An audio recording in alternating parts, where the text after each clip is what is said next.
So what's up?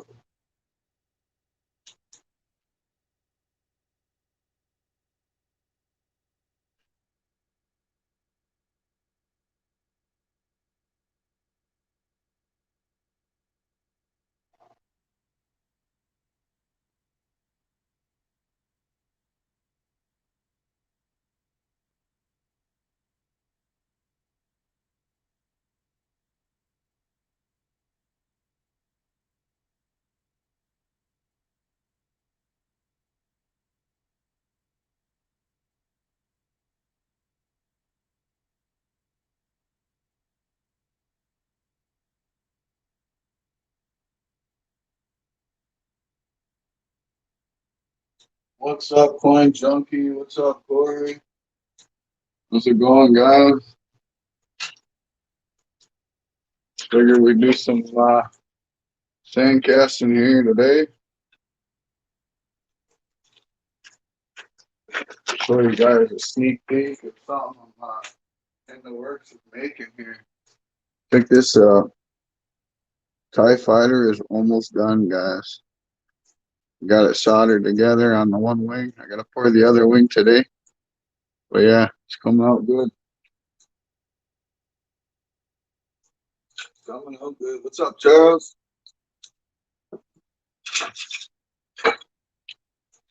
So we're going to pour the other wing today.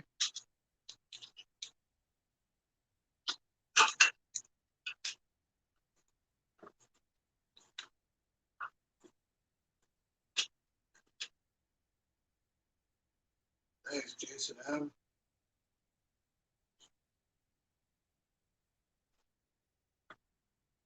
Uh, yeah, a lot of work went on that. I did pour two wings, but as I was soldering the other wing on, I accidentally melted the other wing with the torch. I wasn't paying attention. You know, it happens. So yeah, got to make the other one today.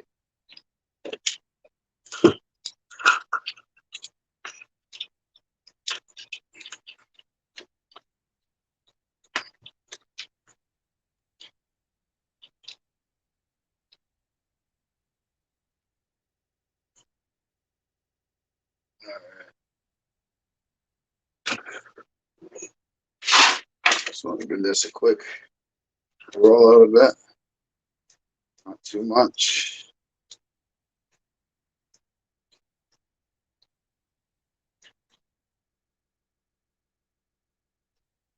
There we go.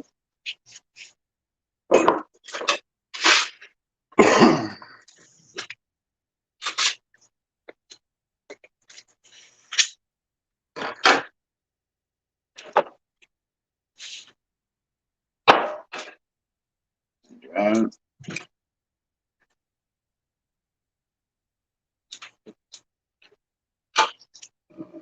everything's good today. Just kind of chillaxing. Gonna do some casts.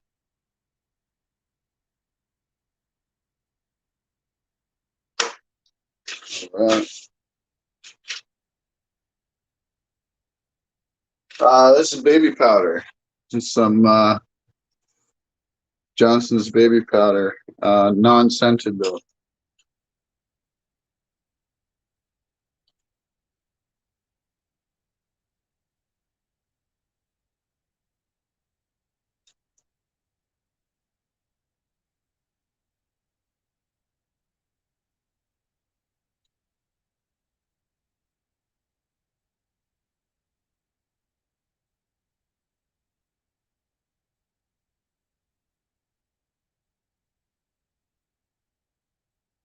Want to make sure we get the detail that we want.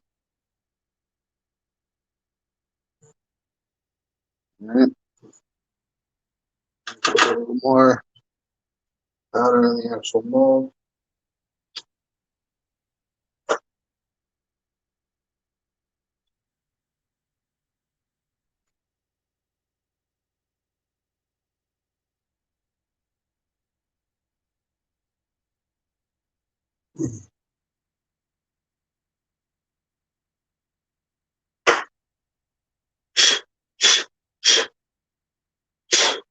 pull off any excess.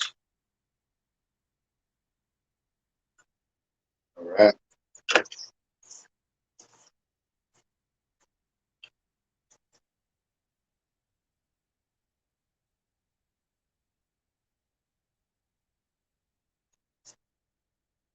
You do here, Jason. How'd you hear about the channel? If you are, I think I've seen you in here before. If you have been here, I haven't seen you too often.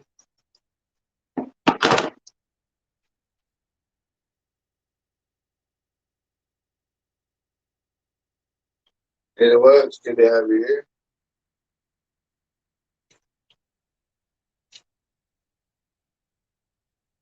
Don't forget, guys, hit that thumbs up.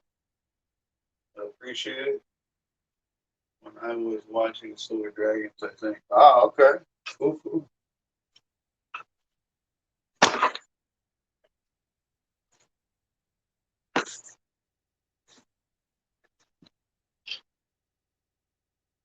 Yeah, I'm not as big as Silver Dragons by far, but one day maybe.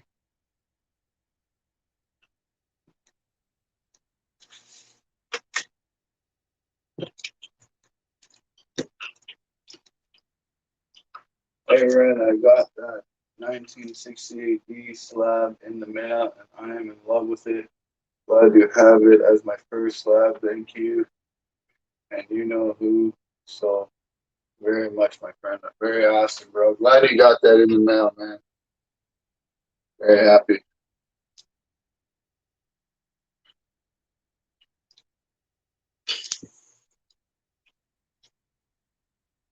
I will, uh, I will let the anonymous person know that you said thank you and that you got it.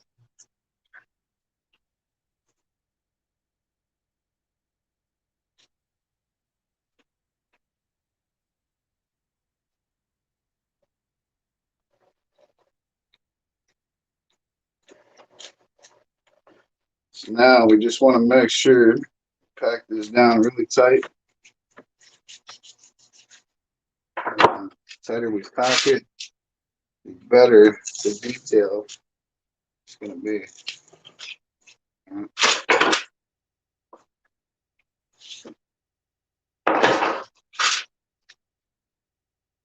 There we go. Got one side. Let's try and see if we can get this mold out.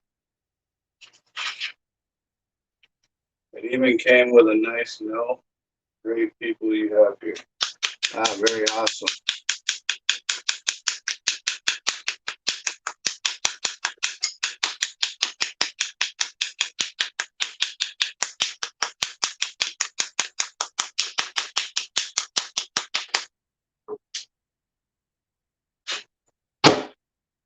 There we go. We got the mold out.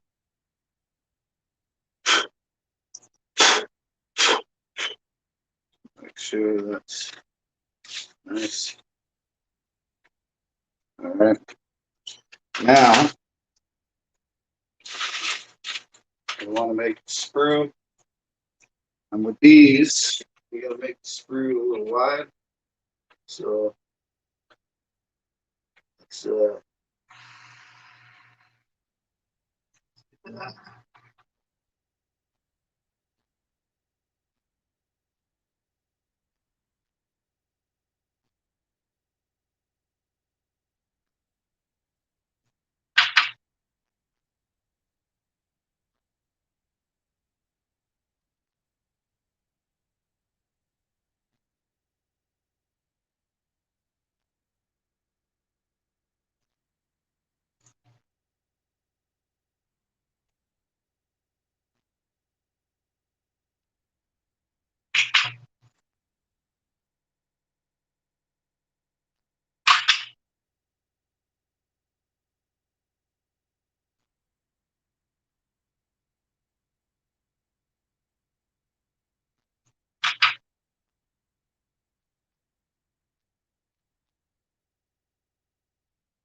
There's the one. Brush away any loose sand out of there. Good stuff. And just slightly on this side here.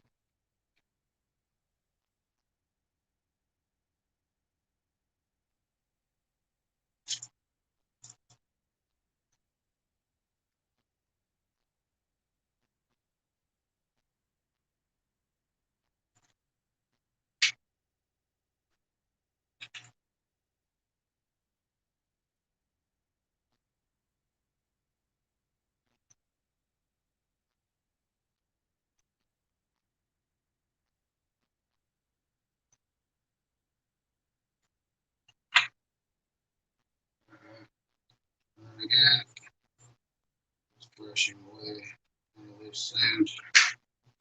Alright. And then we just want to smooth it out nice.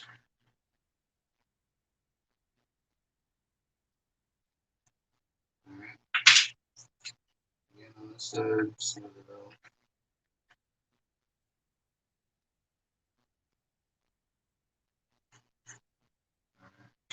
Now, we want to add our vent lines into the piece. Go ahead and do that now.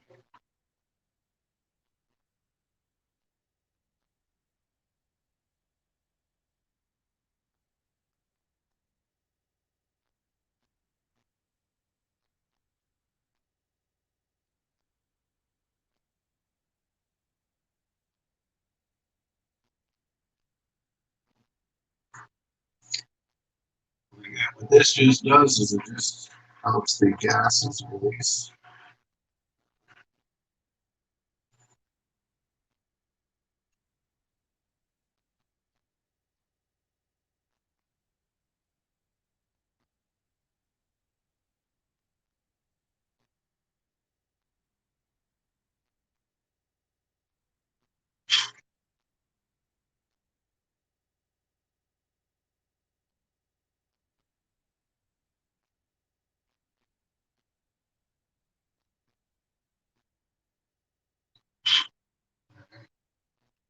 You just take your toothpick.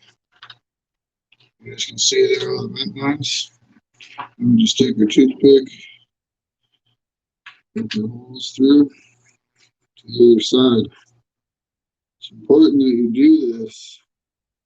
That way the gas has a place to go. Because if not, it'll go back out through the split hole and will not catch the detail.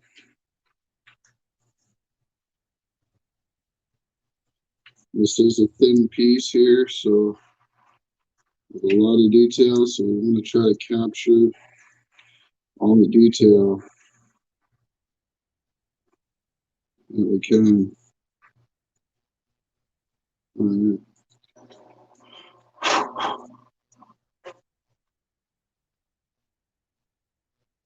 Brush off any loose sand on the back.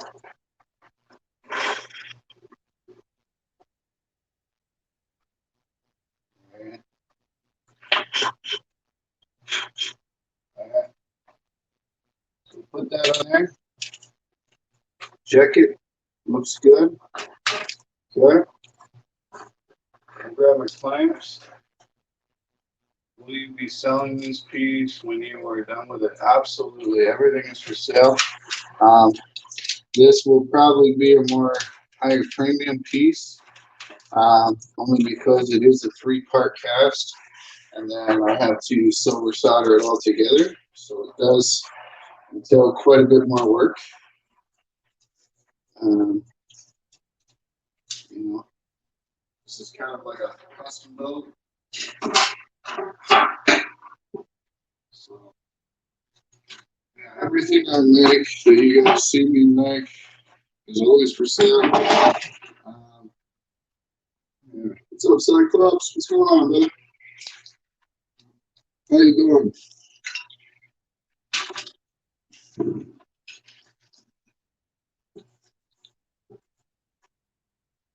My audio sounds a bit off. How's my audio now? Does my audio sound good?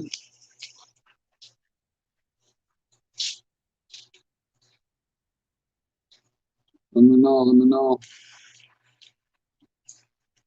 If need be, I can hop out and come back in quick.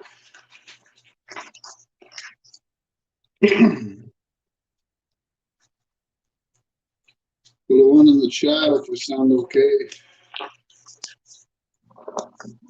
Sounds okay to you? Perfect. Okay. Cool beans. All right. Sorry, guys, had to get another glove on. And there's another one ripped.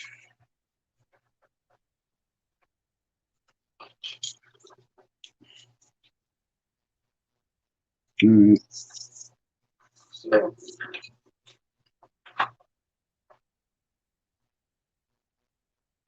yeah, so like I'm using my cell phone, right? I don't know. Maybe I'll try to talk a little bit louder for you guys so you guys can hear me.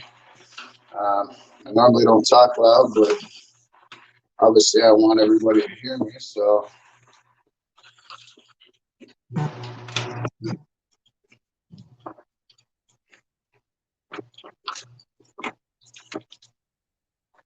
this next piece here, I was at the dollar store yesterday, and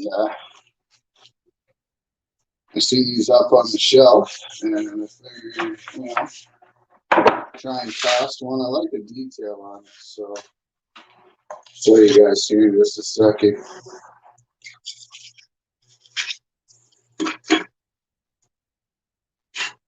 Figure if it comes up, who knows? Maybe some people might like it and be interested. Who knows? Never know until you do it, right?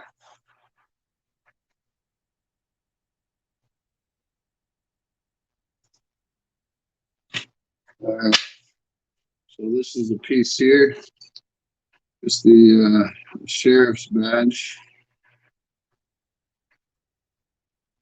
I like the texture on the stars, or on the points. It's really cool. I filled in the backs with wax. We're gonna try it out. See what happens.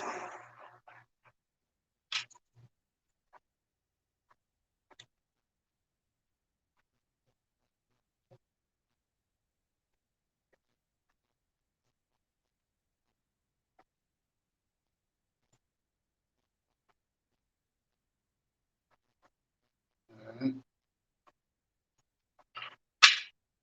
Put some powder on it.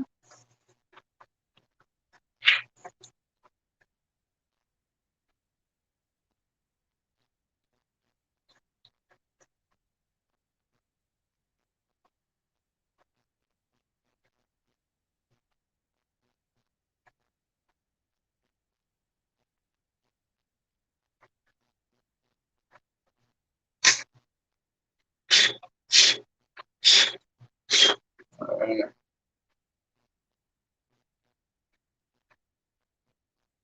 Yeah, I'm hoping it'll all pick up nice.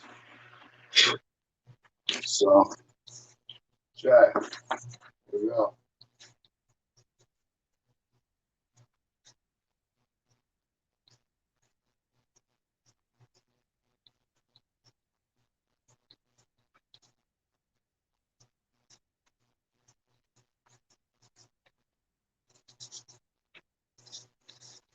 And I got 5 or 6 other little badges too. Uh, but the detail on them just wasn't as nice, so I'm not gonna do them. But this one here, just and then points on the star, kind of caught my eye,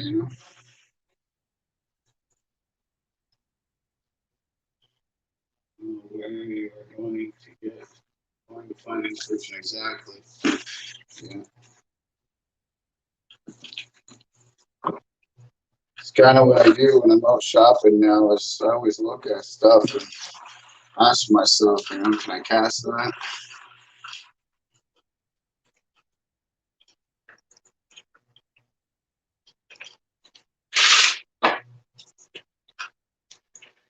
But I mean, the detail is kind of cool, right? So Figured there'd be more than 8 people today, being Saturday, but I know some other channels are live. I think Plumber's got an auction going on.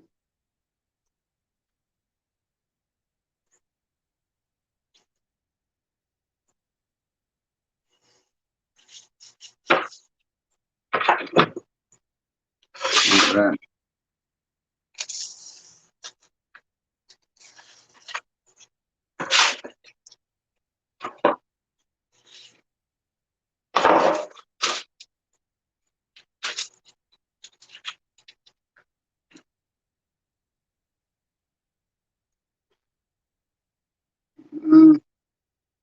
I think we're good. In the front, which is nice. And there's the back. Let's try and get that lifted up.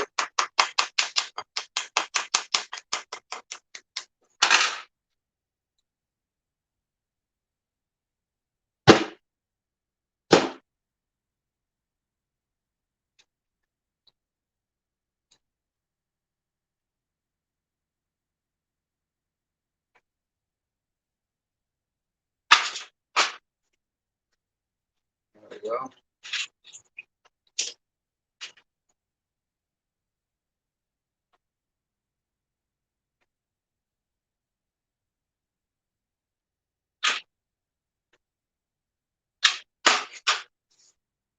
The wax parts fell out of the mold. That's okay. All right. So there's that. We're gonna add our screw.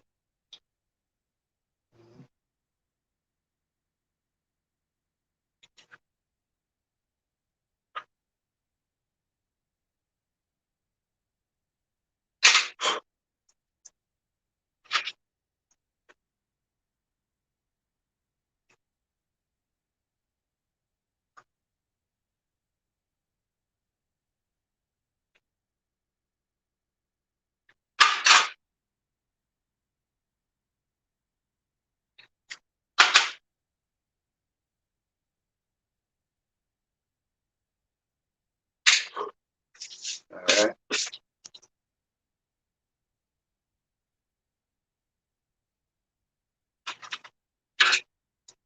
You're right about Plumber's auction, yeah. What's up, dude, Dave?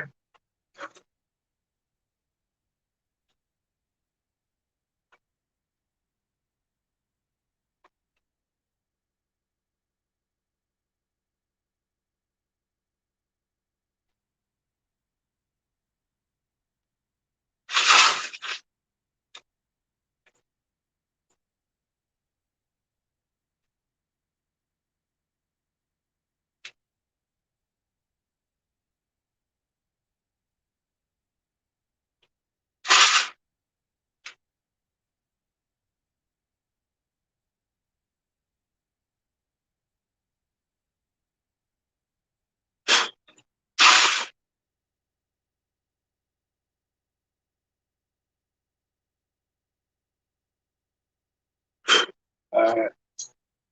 So brush off any loose sand. Have a toothpick.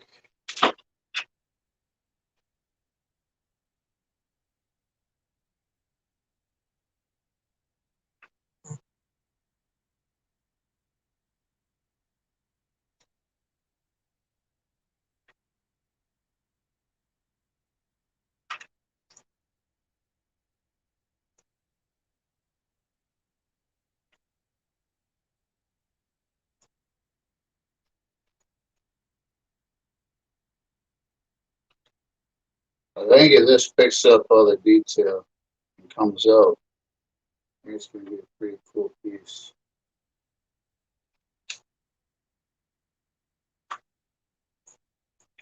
Well, we'll find out.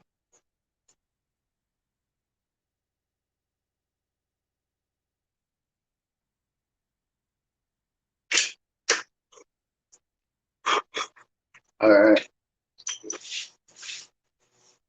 What's up, LA? Man, I cringe with the fear of messing up the details. Yeah, I hear you.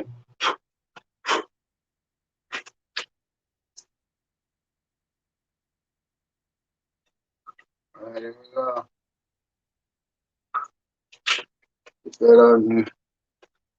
Okay, we're gonna put that up to the side.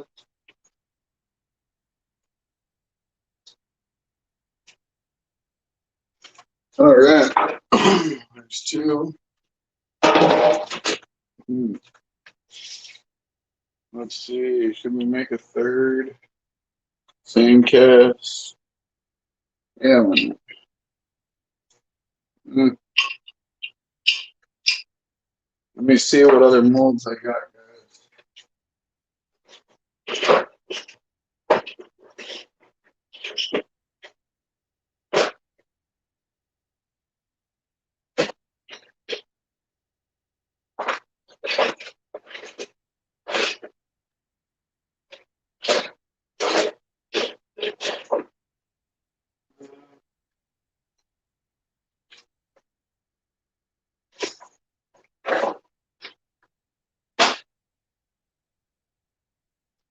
I got one here, but can't really show what the actual mold is. What's going on, Chief?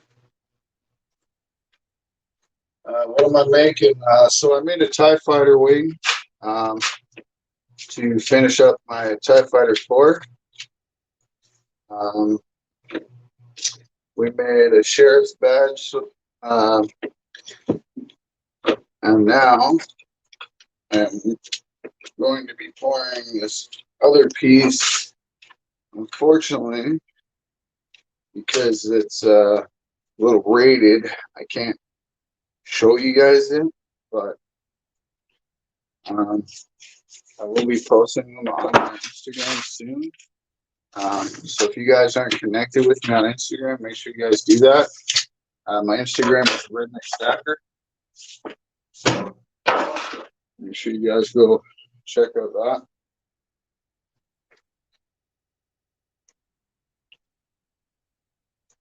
Yeah. All right, guys, check out this awesome wood burning that Oz Art made. Thing is awesome, isn't it? I think it's pretty cool. Oz did a really good job on that.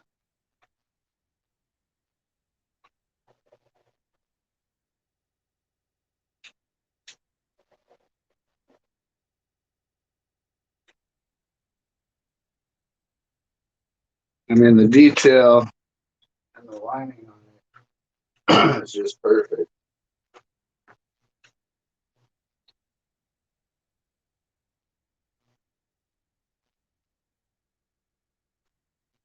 But yeah.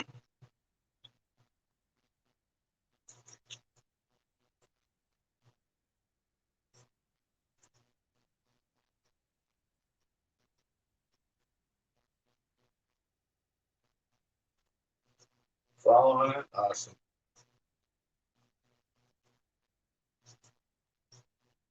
Yeah, guys, I post a lot of my pours up on Instagram, also Facebook as well.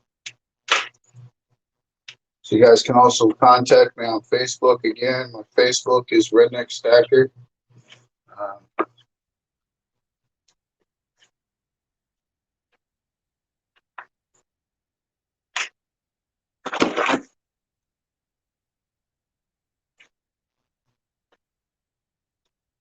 Nice, Chief.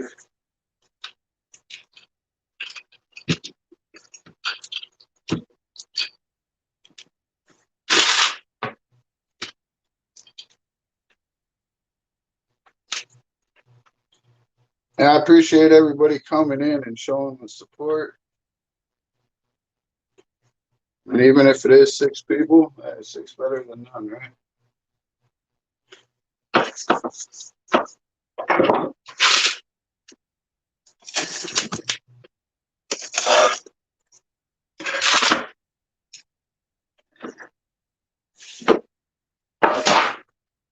Let me see. I was just gonna pull up that and back.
Actually, I didn't pour that one.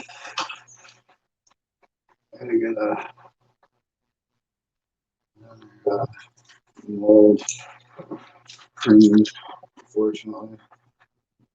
But anyway, see if I got something else here.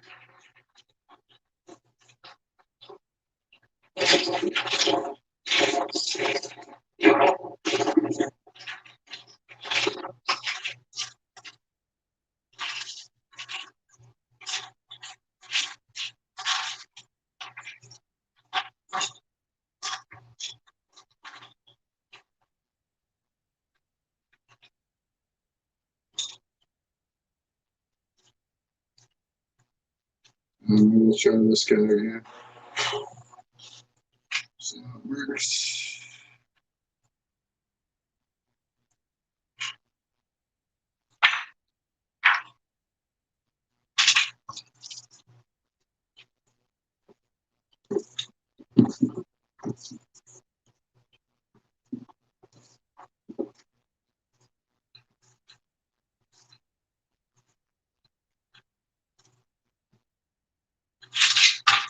So for this, I kind of want to cast this a little different.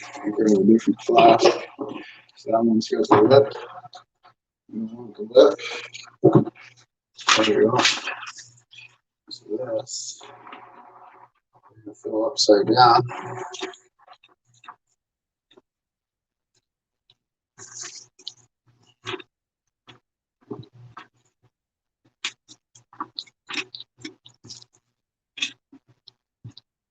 Okay. So the reason why we did it this way.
Let's loose sand here.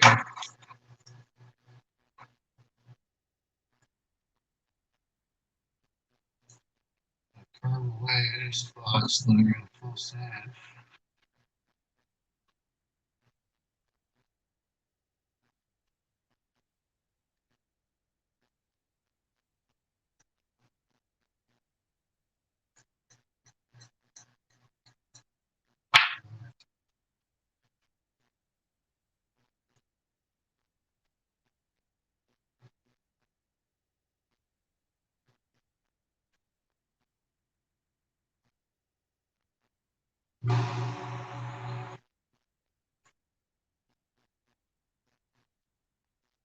Back around enough.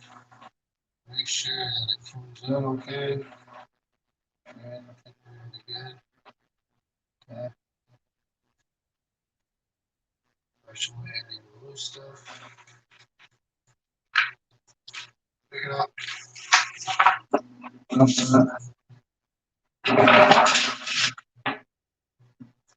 Alright. Now, powder.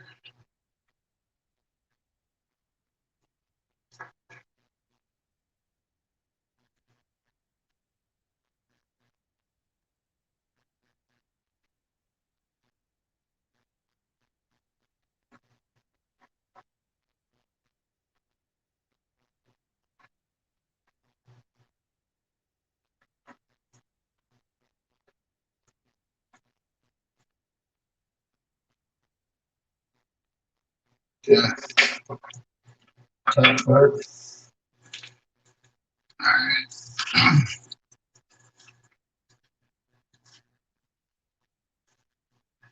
Silver contacts. Yeah.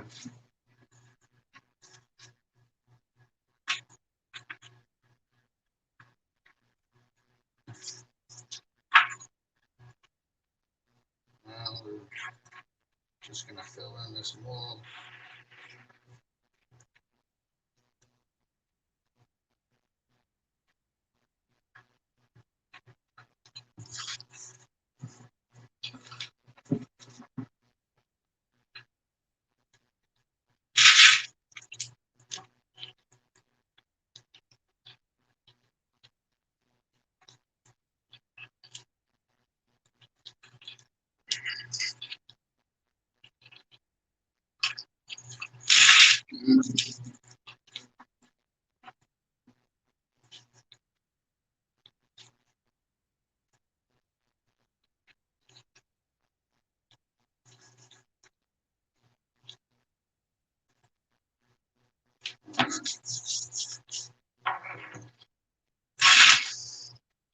Won't see too much. I may not pour it.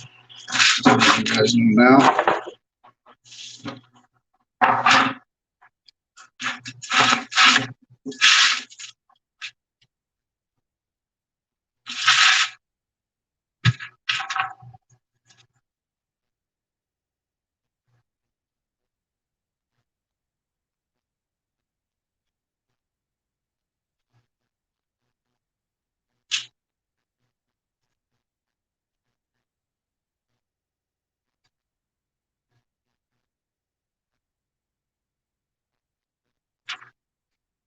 I'm gonna get this out of here.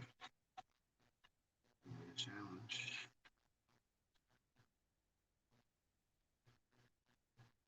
And we did pull quite a bit of sand.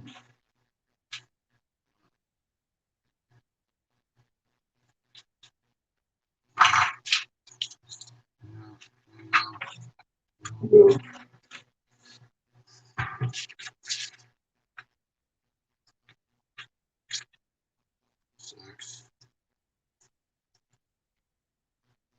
Sorry about that. I'm just saying we'll make any much that. But it's always good to catch it before you go ahead and burn the sand. Anyways, my silver should be ready for these two pours here. Anyhow.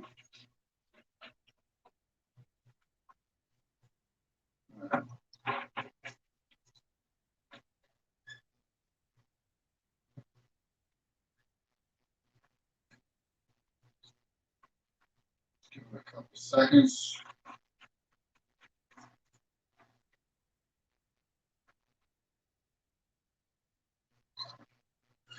I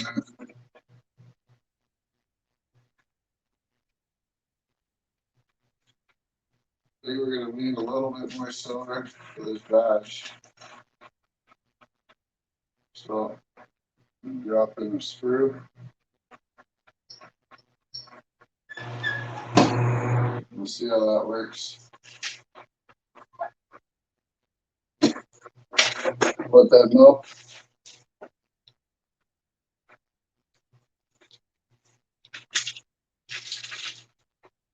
What's going on, big country? What's up, Silver Crab? How's it going?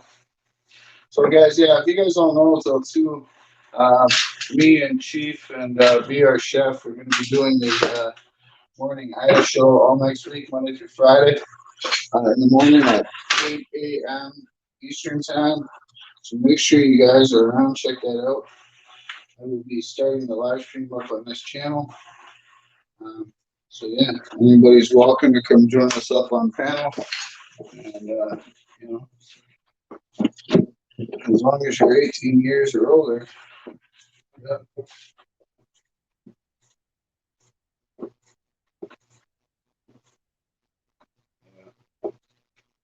So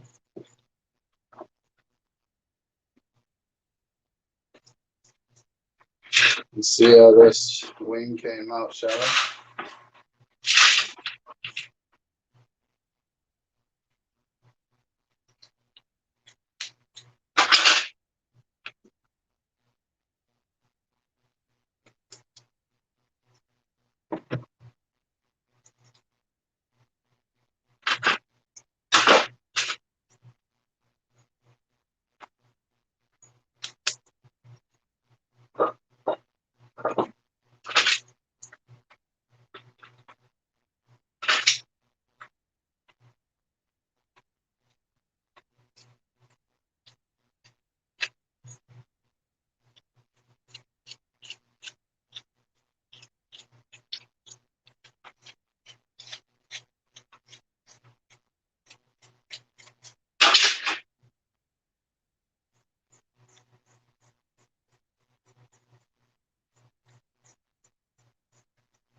So I think we're good on the wing.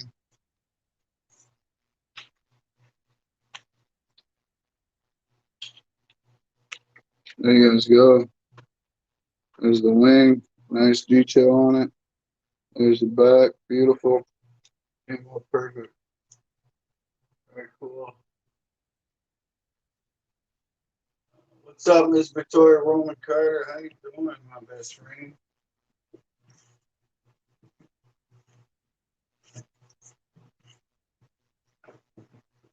Oh, I know something else we can pour. The silver's melting. Make up another quick one. The first one that I did came out really good. So we'll see if I can pull it off again.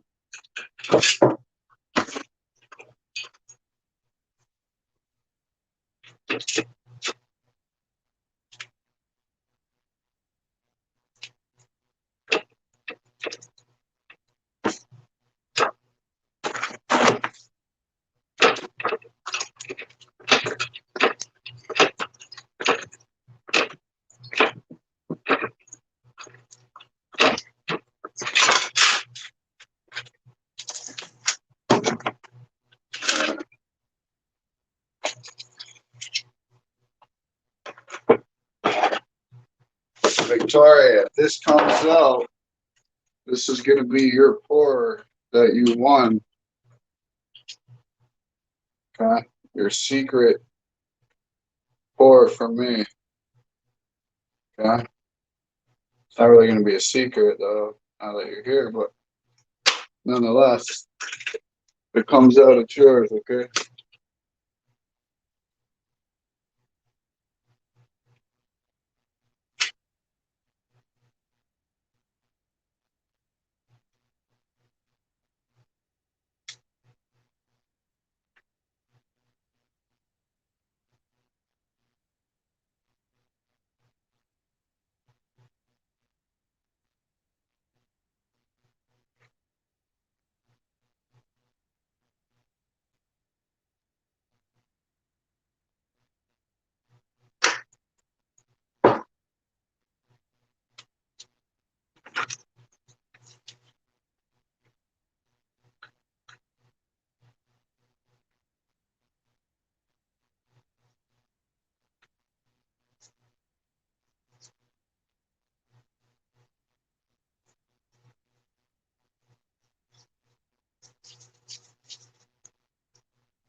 All right.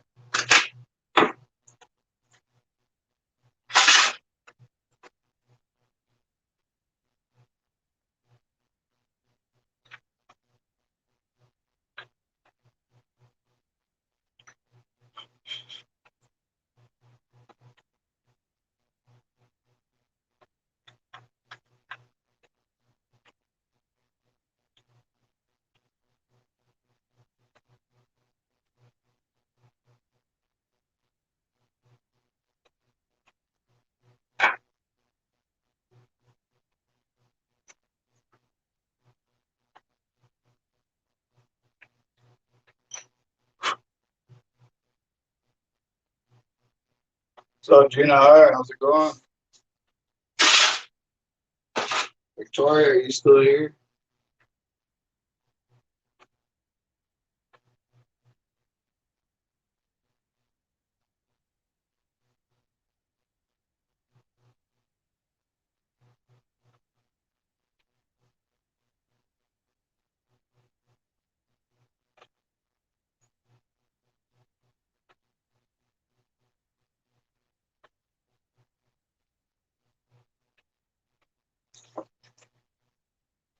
Yeah, okay.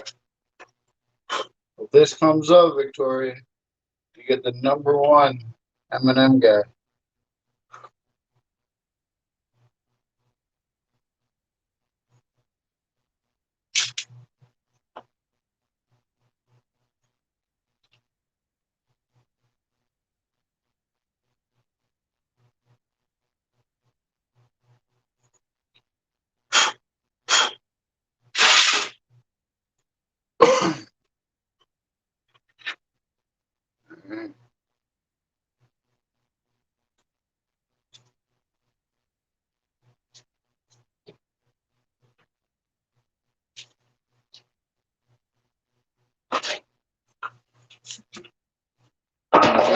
So we were ready to see what happens.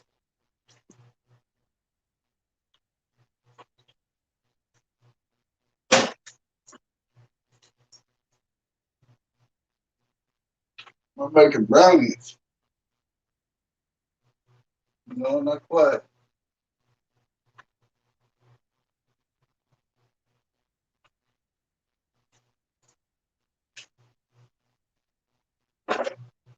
All right.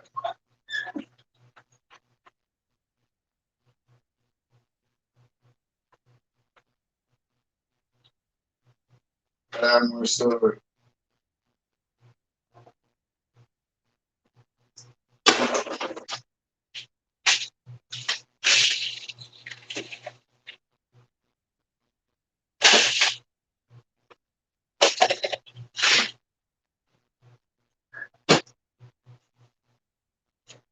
Thought I had more in there. That's okay. This is the badge. See if this badge works out.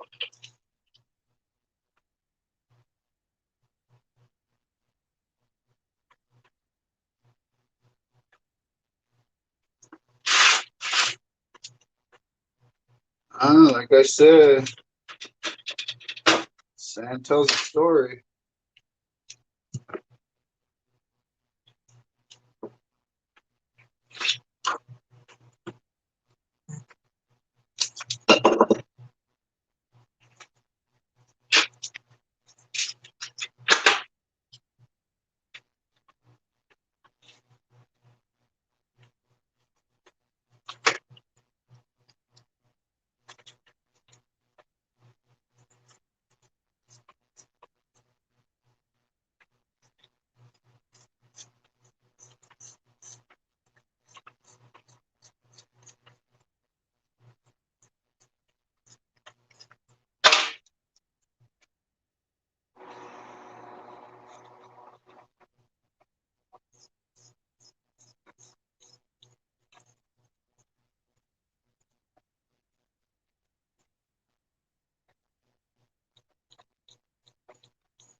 This came out beautiful, guys. Look at that. Look at the detail on that. There's the back of it. Nice. Very, very cool.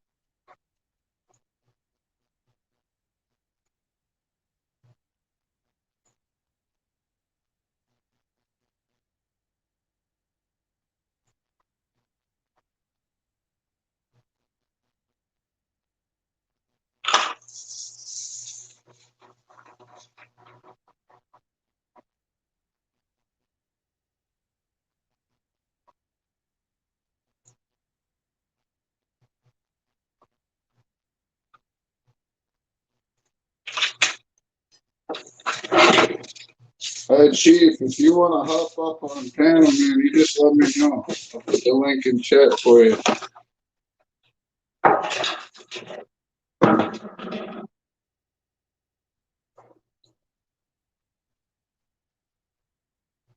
Thanks, Chuck.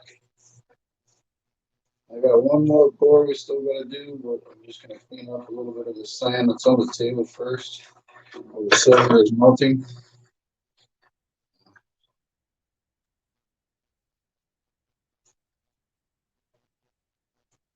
And then once we're done that, I'll show a closer view to everything. Once I cut the screws and the vents off of everything so you guys can get a better look.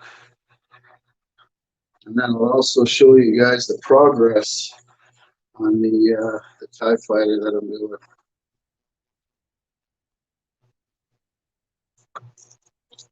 So,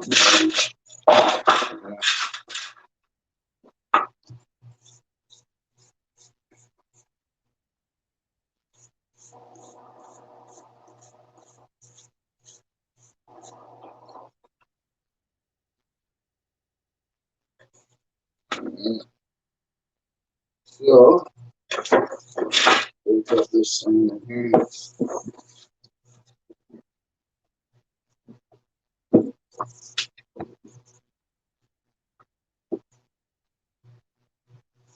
What's going on? SHTF. I guess while the silver's melting, I can show you the progress on the TIE Fighter now. So this is the TIE Fighter I'm working on. I got the one wing done. Still got to do cleanup on it though, guys. There's the body. Have it soldered in there nice with 3/9 fine silver solder.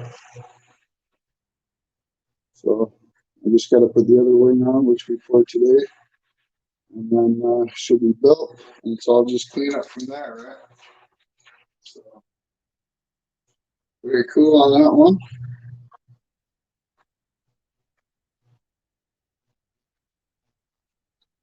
So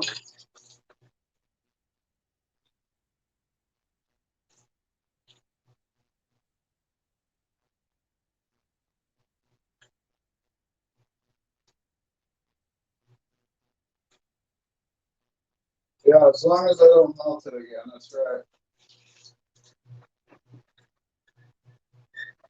All right, Victoria.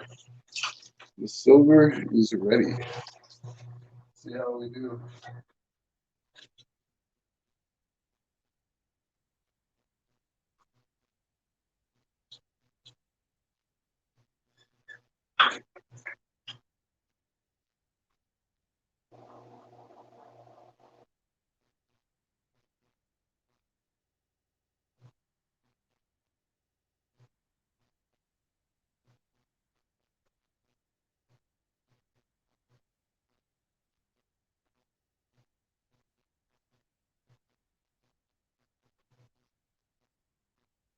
So this came out.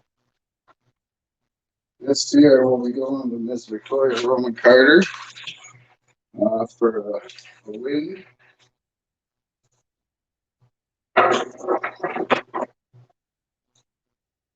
So let's check it out. She's hired.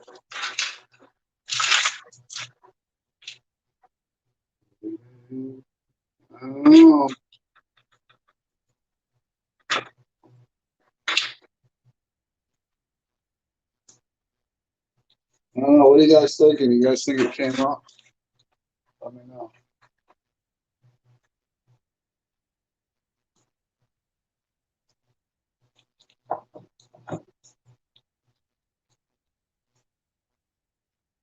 All right, yeah, no worries, Chief. I'll still be here. Once I'm done here, we'll go to the other room and we'll invite some people up on the panel if they want, and we'll do some chat.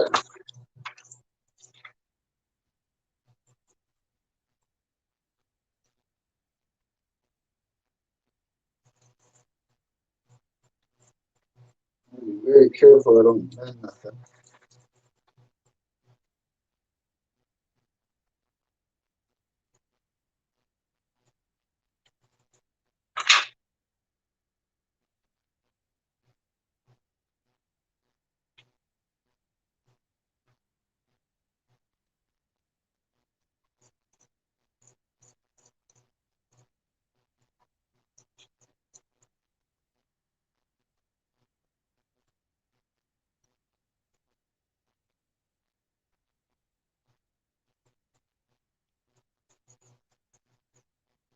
You got some flashing on it,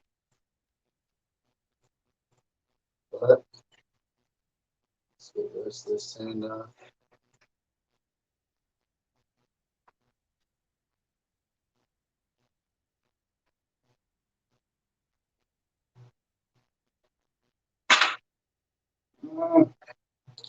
think it can be saved. Check it out. You got some flash in there on the line, but I think we can save that and make it look real good for you. Heck yeah. Now let's clean this up here.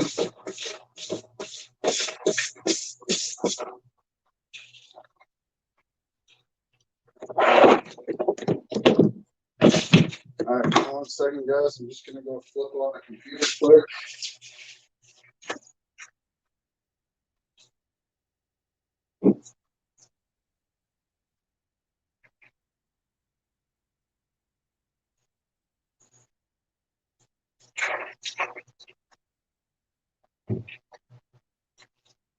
All right. So let's clean these up, shall we?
Yeah, I think that can be cleaned up here. Some final work. Going good. New York Chef, what's going on, brother? How you doing? You like to see metals being poured? Yeah, I like seeing metals being poured too. I like pouring them. As long as the pour is interesting.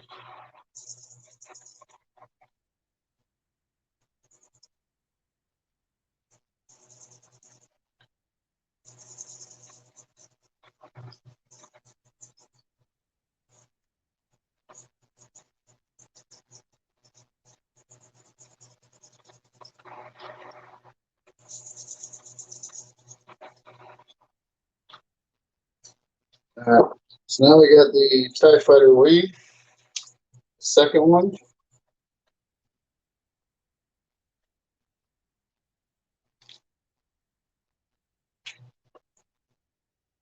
We're gonna cut these screws very carefully. So just like that. So there's the wing to the TIE Fighter. Now, to show you guys again, I already got one wing on, so this one here will go there. Then you'll have your complete TIE Fighter. Heck yeah.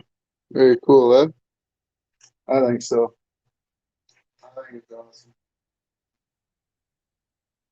So, put that off to the side.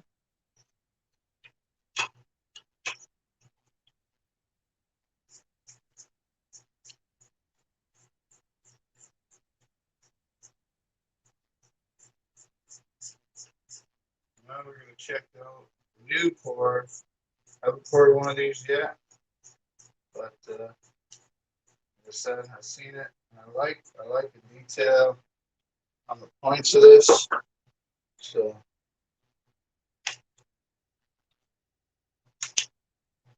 the vents.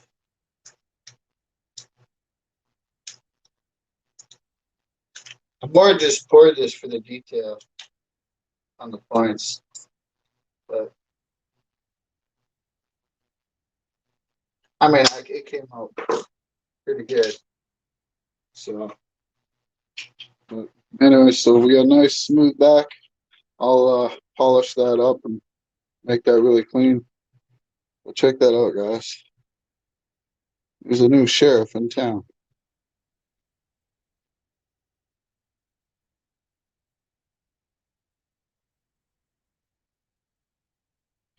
New sheriff in town. ODS Ted Porters. You guys don't know that channel? Make sure you guys go check him out. He's one of the newest members of Redneck Metals. He's going to be pouring some really cool stuff here in the future. Um, he's just starting out, but you got his sandcasting stuff in, and I think we're going to see some pretty great things coming from there here in the future and the upcoming auctions. So, yeah, no pressure added or nothing, but like, yeah. All right, guys, let's. I'm gonna shut my cam just while I go into the other room here quick. So just give me a minute. You guys don't mind, and yeah, be right back.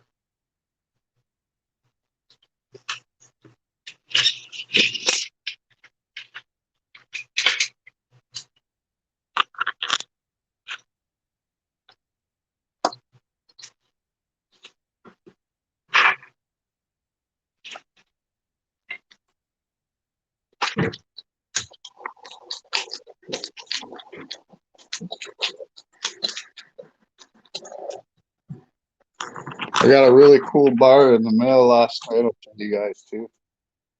So, give me 1 second, guys. Just getting set up here.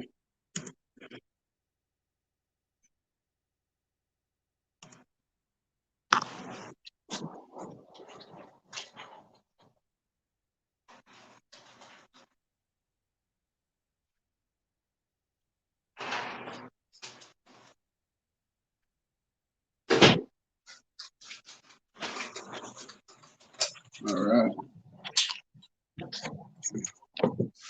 Just putting this back there. Okay. Booting up the computer now. All right. I can turn back on my camera.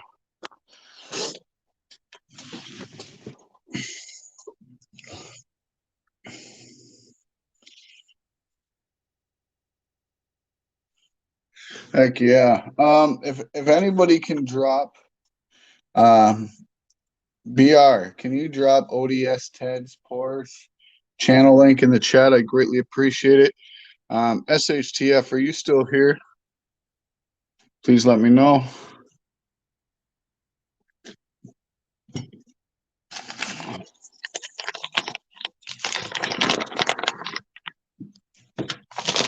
All right, Chief.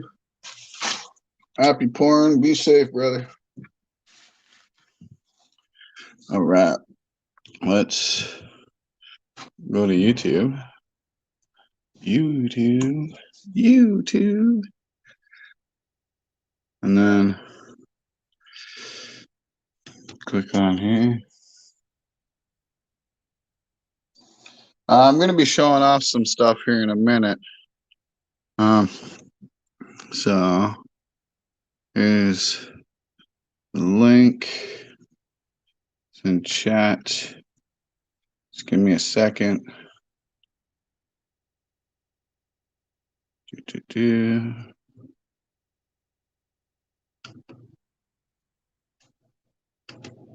Link a new tab.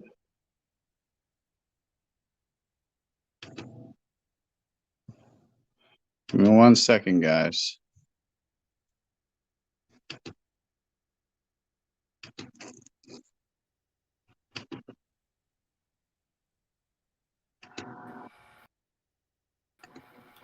Okay. You guys see me? Oh, hold on.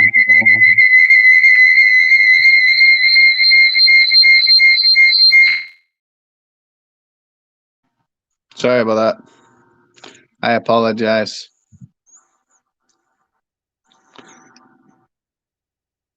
I just like blew out everybody's ear, didn't I?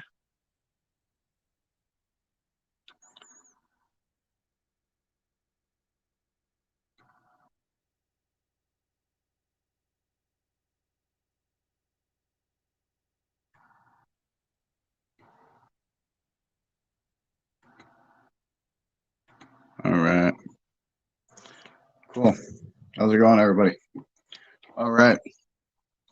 So I think I'm going to get off my actual phone.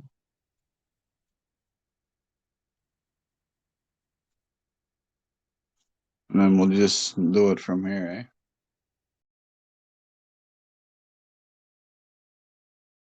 eh? Okay, you guys can hear me okay? Yeah? Good? Let me know if you can hear me. Put a 1 in chat. Let me know. Move the tripod out of the way.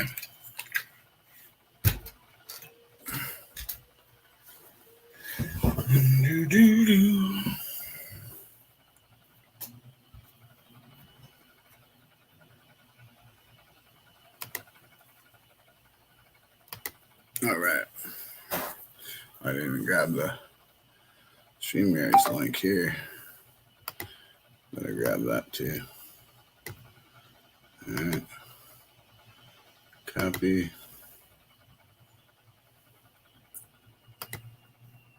All right, you can hear me, BR? Awesome, bro.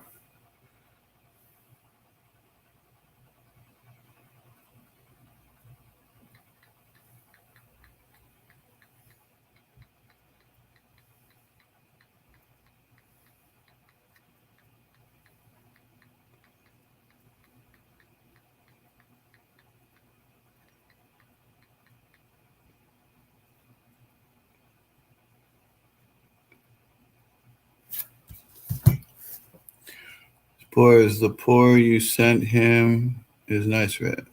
The pour I sent him? What do you mean the pour I sent him? Oh, like I sent him one.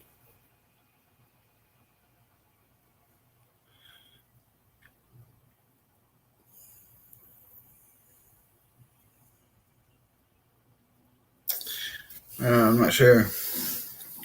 But what's up, Wolf? How you doing? So, guys, I got apparently I won a 300 GAW.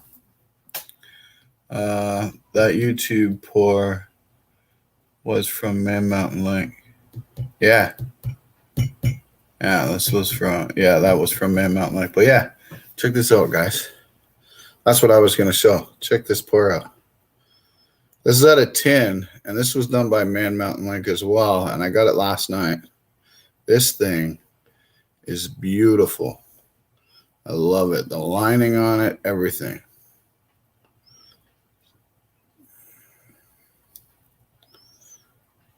Isn't that awesome? Man Mountain Link, guys.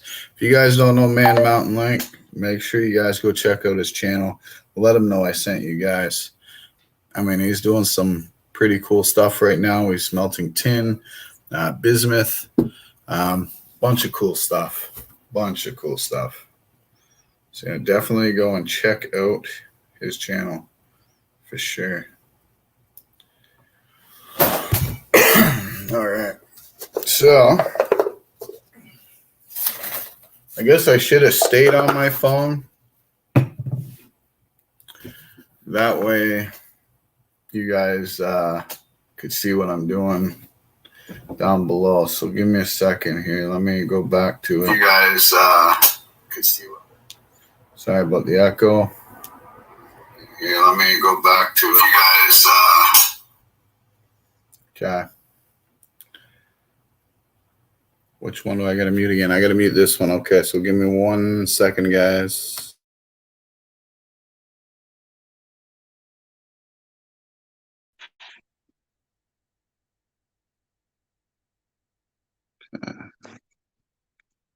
All right. Can you guys hear me okay? Let me know if you can hear me, guys.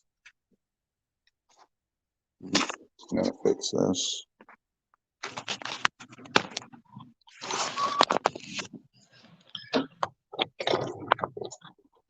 Let me know if you can hear me okay. Testing, testing.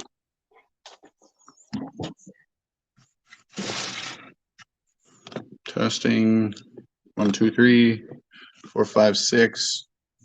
I don't know.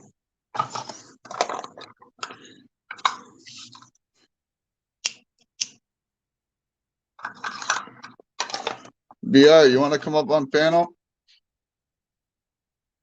All good? You guys can hear me? Cool. Cool. BR, let me know, man. Here, I'll drop the link, brother. And if you want to come up, then please do. Did you get your sand on the weekend too?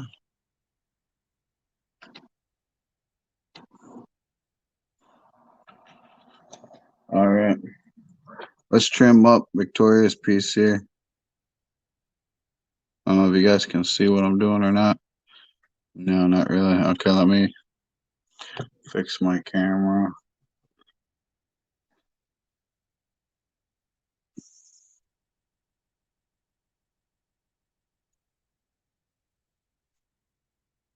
Oh, you're working. Oh, okay. Working in the kitchen. Well, while you're working away, make me a nice steak or something, bro. Kind of hungry.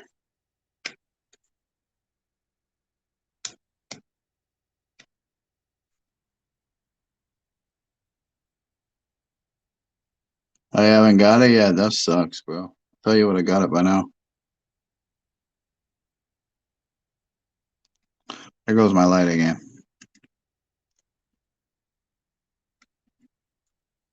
I got probably the worst lighting.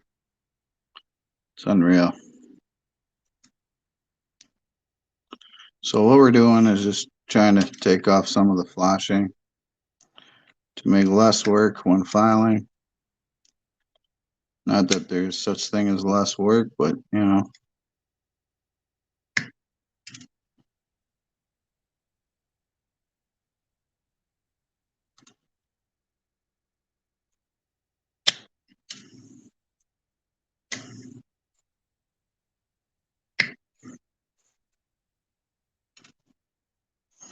That little M&M guy will fit right in on my miniature shop. Awesome. That's cool.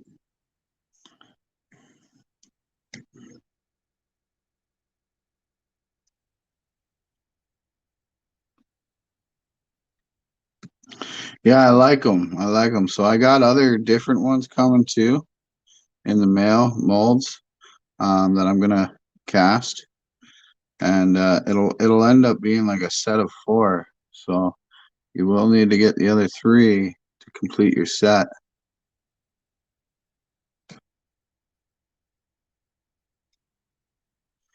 I don't know if you're like me, but if I don't have a set of something, it tends to bug me.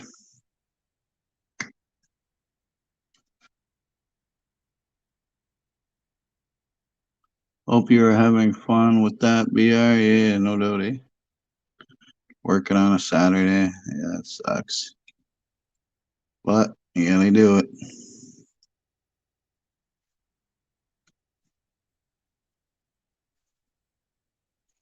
I mean, technically I'm working on a Saturday too, but I enjoy this kind of stuff. So for the most part, we got most of the flash in here.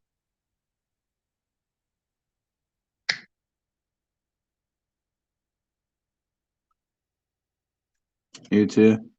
Yeah. So we got most of the flashing off that one. Put them to the side now.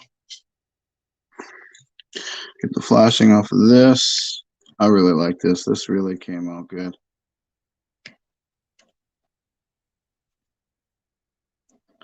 Like I said, I mean, I just poured this little badge just because of the detail on the points of the star, really. It's kind of why I got it. I got the little toy at the dollar store. Um,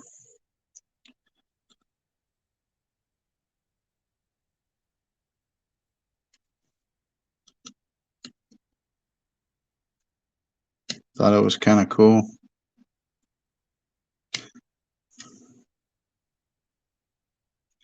dollar store stuff is not the best quality stuff to sandcast because you know they don't really have the detail. But every once in a while, you can find a piece that will have the detail. You know, what's up, J Dog? How's it going?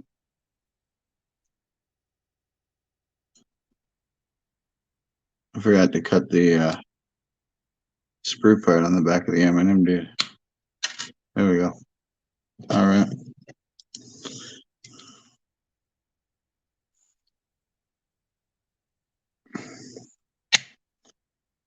You know, it may not seem worth it cutting these little snippets off, but over time, let me show you guys something. This is just like a month and a half. Over time, it's well worth it. You know, it all adds up, right? So check the detail out on this. I think it came out awesome. So that's like the detail on these points. That's kind of why I bought this piece, this little toy. But I mean, all in all, I think it came out pretty spectacular, to be honest. Got to do a little bit of cleanup around the edges here. And you see that little tiny bit of flashing. A little bit of flashing there. Not a big deal. Won't take long to clean up. The back, though, it's going to take a lot because I'm going to hand sand that, polish that, mirror finish this on the back. It'll look good. It'll look real good. Yeah, I love that detail. Love it, love it, love it. Then the wing. So let me explain to you guys. So the last night I was trying to put my TIE fighter together. That I poured. What's up, J Dog? And I ended up melting the wing when I was soldering them together.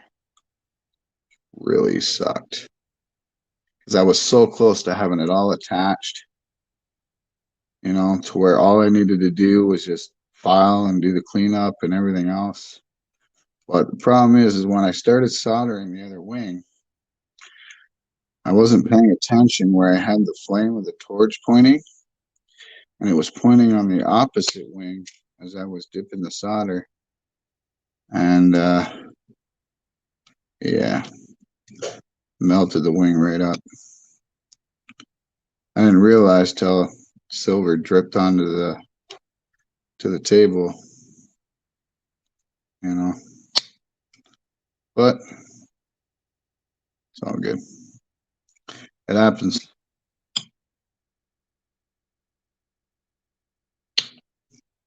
All right. So there's the TIE fighter wing. Beautiful detail on it. I mean, I still got quite a bit of cleanup to do on it, but in time. That will be really tight when you're done. Absolutely, it will. Went great.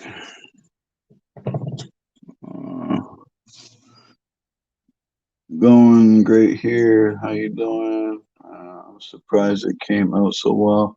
Yeah. It went great. Didn't do a dang thing. Didn't have to work. Saturday home and did nothing. Nice. New sheriff in town.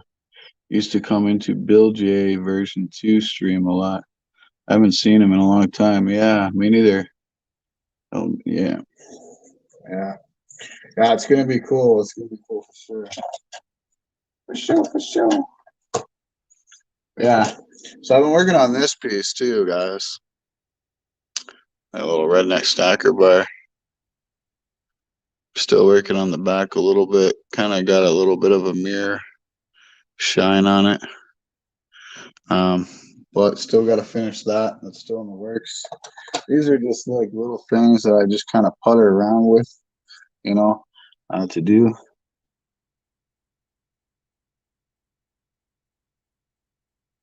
Yeah.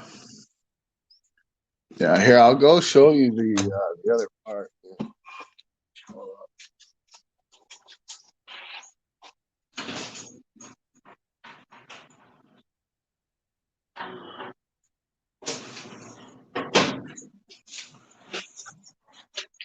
So I did get other badges from the dollar store. Like it came into a pack of like 4 different badges.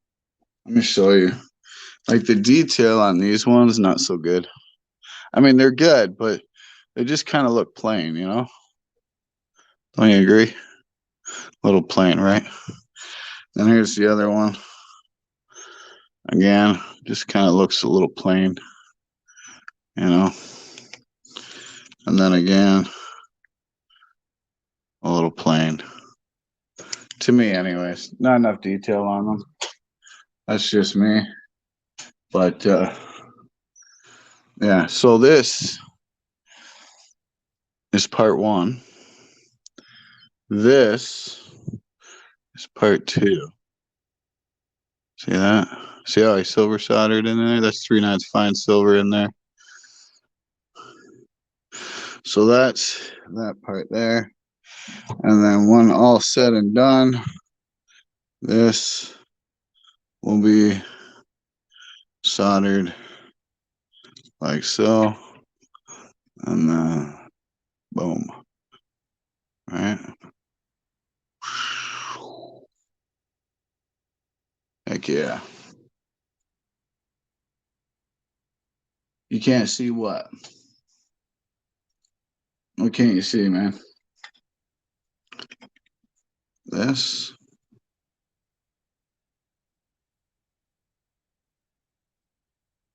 That's what it'll look like when it's done. I'm still debating if I want to do extra stuff to it, like maybe enamel it, or antique it, or whatever. You know, not quite sure yet on that part. Um, one thing at a time, right? My main thing is just getting it soldered up, sturdy enough to where it ain't gonna break. And shipping, yeah. You know, if I had an X-wing, little toy, I definitely would. Definitely would. What I want to do is just get like different Star Wars ships and toys and stuff, and do builds. You know, I think that'd be pretty cool. You know, do like a Star Wars silver series collection. You know, and that'd be pretty awesome.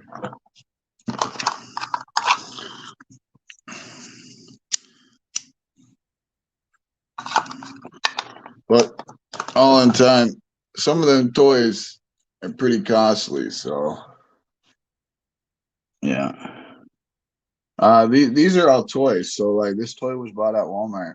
I think I paid like 15 or $20 for the toy. If I hand carve something, can you or someone you know pour it? Unfortunately, there are limitations to carving graphite. If you carve something, I can pour it. Absolutely. Absolutely. No, I mean, if it's a figure, you know, like 3-dimensional figure, I can pour it.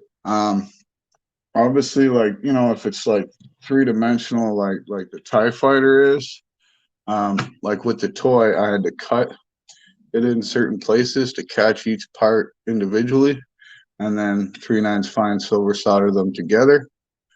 Um, you know, but I mean, if you look, I mean, I could sit there and tug on this thing. It ain't going nowhere, you know. And I drop test every one of my pieces I silver solder. So I'll drop this on the floor. And if the solder line don't break, it's good, you know. So yeah, absolutely, we can do that. I mean, I also I get a guy that does 3D prints. You know, does some amazing 3D prints. Yeah, that's gonna line up really nice.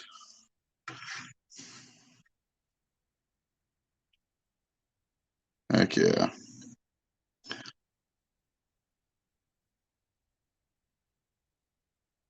Yeah, yeah. Someone can 3D print, but you know, when it comes to stuff like that, here's the thing.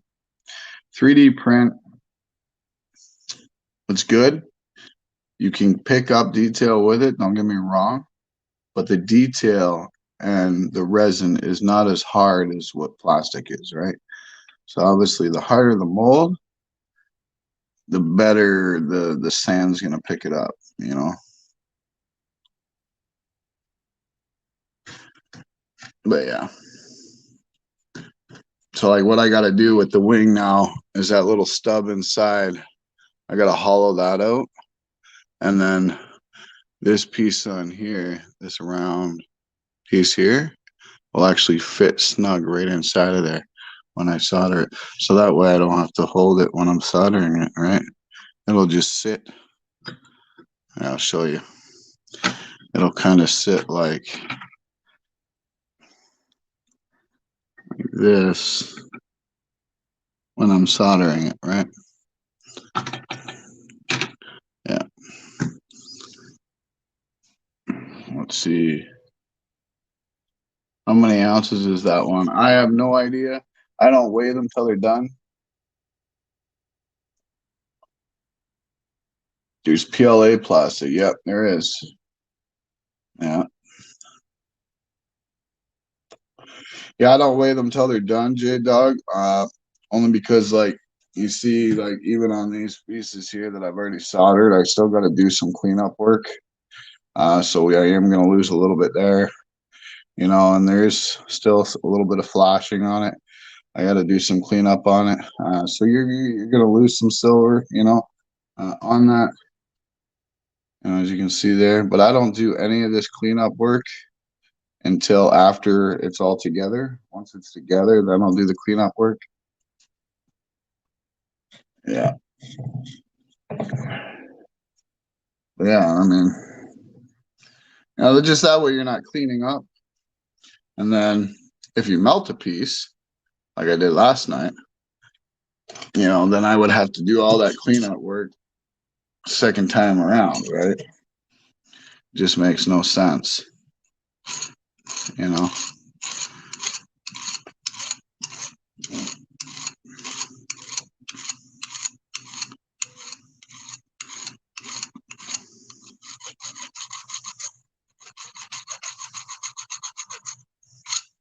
It's all in stages, right? I try not to get too much ahead of myself. Because if I get too much ahead of myself, I get too excited, and then you know you melt it, and then it's like you're really upset about it because you put so much time into it. So that's kind of why I just focus on one step at a time. You know, if that part, you know, does good, then you know, I move on to the next part, right?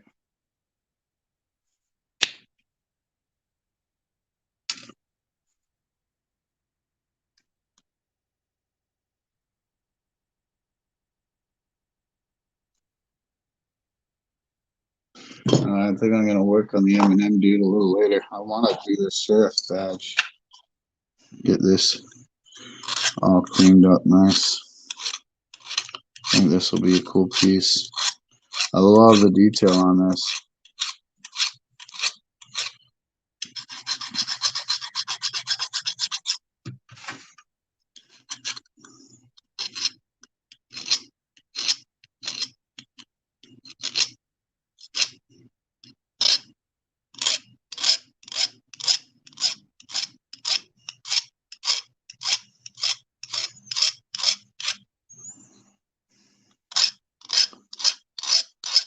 So what's everybody's plans for this weekend?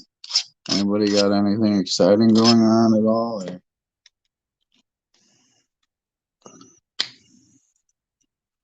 Me, I'll probably just be here at the shop working on a few projects.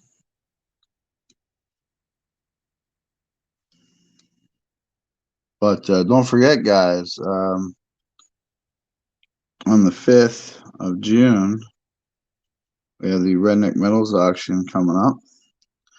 And that'll be at 5:30 p.m. Eastern Time. The link is in the description of this stream.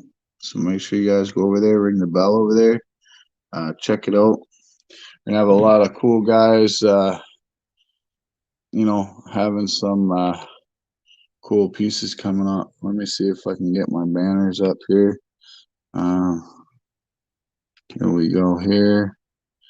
And then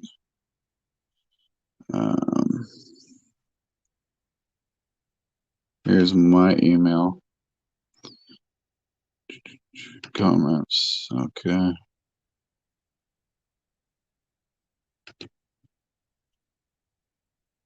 Might try to go catfishing for blue or channel cat. Nice. Nice. Looks like it's gonna rain here today. It is sunny, but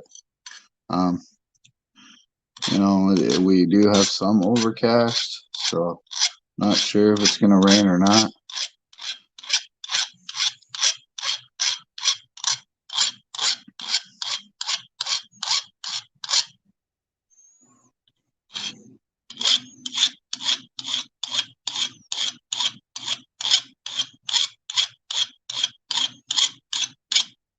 See, normally I'd use my Dremel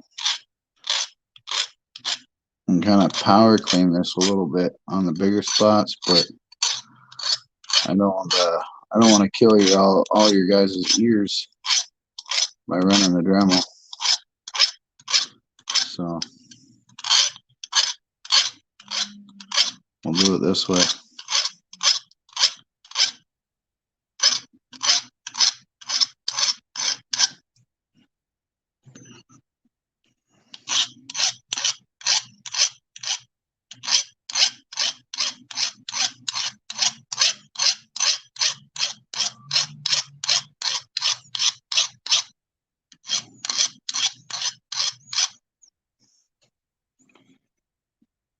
No plans here, just enjoying my days off from work, watching some live streams. Nice, bro. I appreciate everybody, being here and helping support my channel. It means a lot to me. I think I'm only like 700 hours away now from hitting that 4K mark, so it'll be cool. And if anybody can run my playlist or something over the weekend, would help me out quite a bit. Just make sure you guys leave comments on videos if you do. That way it sticks. Because if you don't leave comments, it doesn't tend to stick the time for some reason.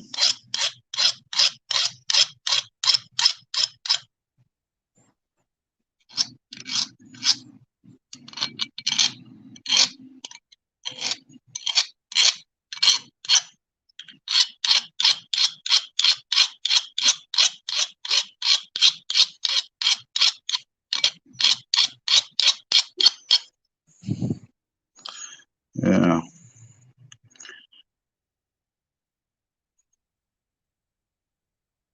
We appreciate that, especially after the earlier event. Earlier event? What do you mean earlier event? Not sure what you mean.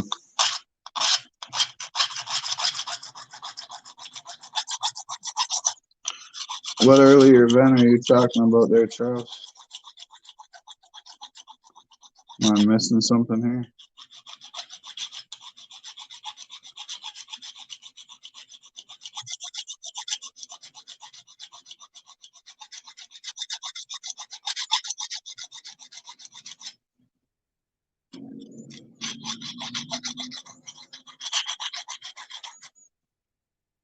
Oh, blowing our eardrums. Right. Yeah. Yeah, I didn't mean to do that. I'm still kind of working out this whole thing. I do want to get a camera where it's kind of like over top, but this is the best I got right now. So, hopefully it's working for you guys. Hopefully you guys can kind of see everything, what I'm doing. You know, I was having some people say to me, you know, they wish they could kind of see what I'm doing as I'm sitting here. So I think I got the phone part though figured out. I just have to mute the volume on the laptop. So yeah. So we're done with that file right now. Now we're gonna move to this one. And just try to flush it out nicely on the back.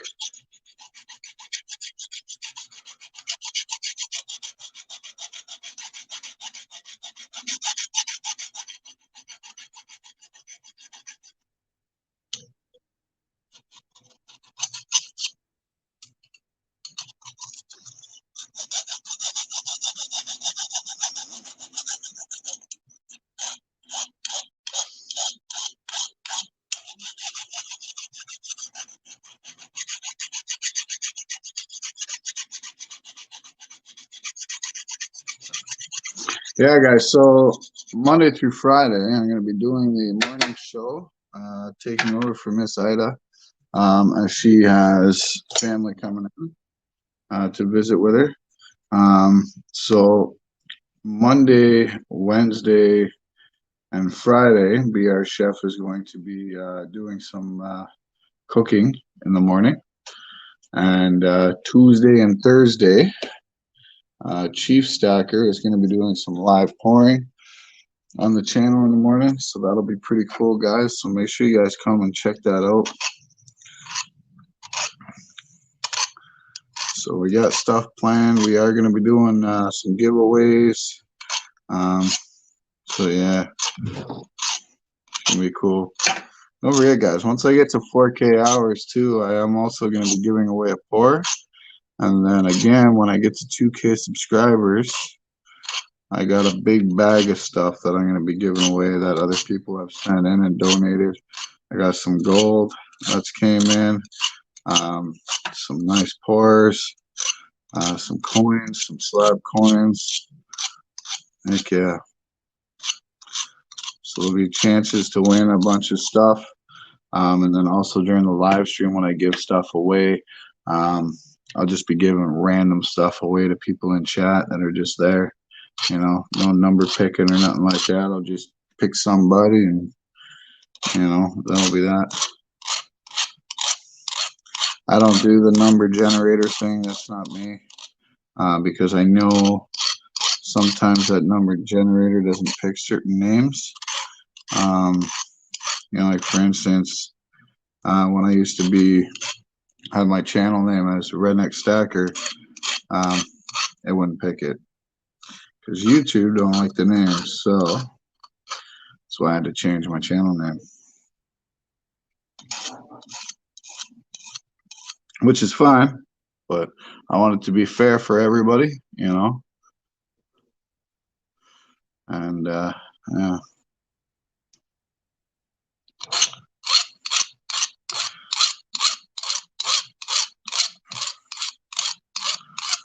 Man, we got 11 people here in the chat still. Very cool, very cool. Just waiting for Chief to come up because he said he wanted to show the bar that he got in the mail. So we'll see if he comes back.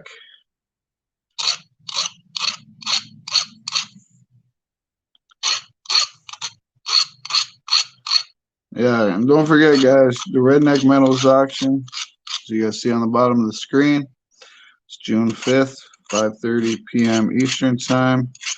We're going to come check it out. We're going to have some cool stuff up there. A lot of prototype pieces are going to be up there. And some of our newest members are going to be pouring, or not pouring, but having some of their pours up there for their debut to the group.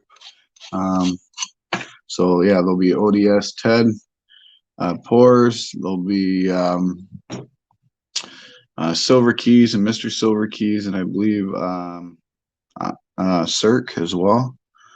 Would pinning them and soldering them work better?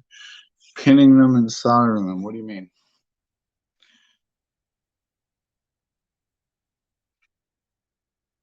I'm not sure what you mean, pinning them and soldering them. What do you mean by that?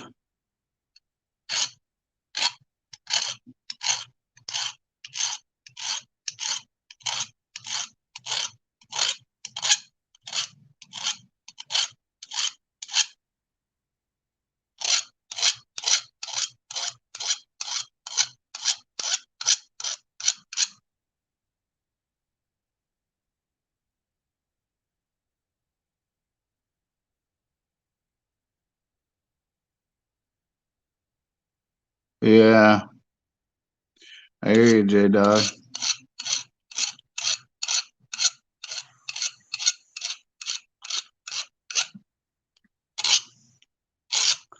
I think YouTube just likes to take control over things a little too much, but that's just my opinion. But, you know, what do you do, right?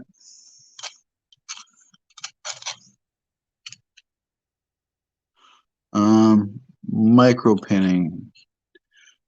To hold them together before you solder them. I have no idea what micro pinning is, man. Might have to check that out. But yeah, I don't even know what that is. I just got into soldering, still kind of learning.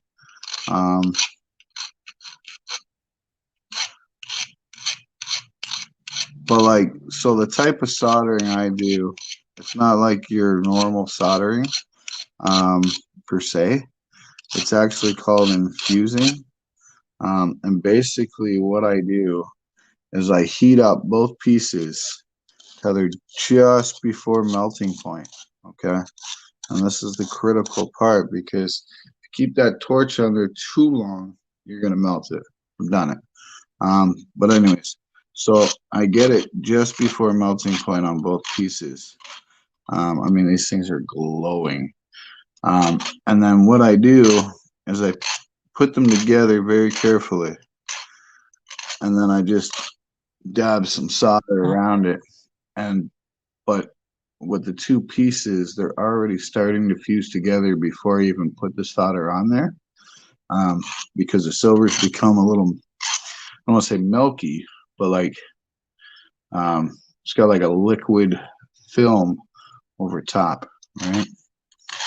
So yeah.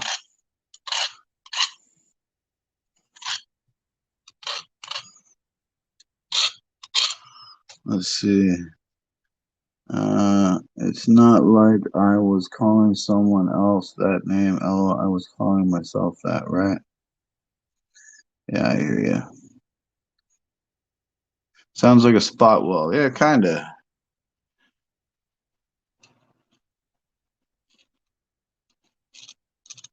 Smacking people down. Yeah. Yeah, I hear you. But, you know, that's why you just kind of go one step at a time, right? And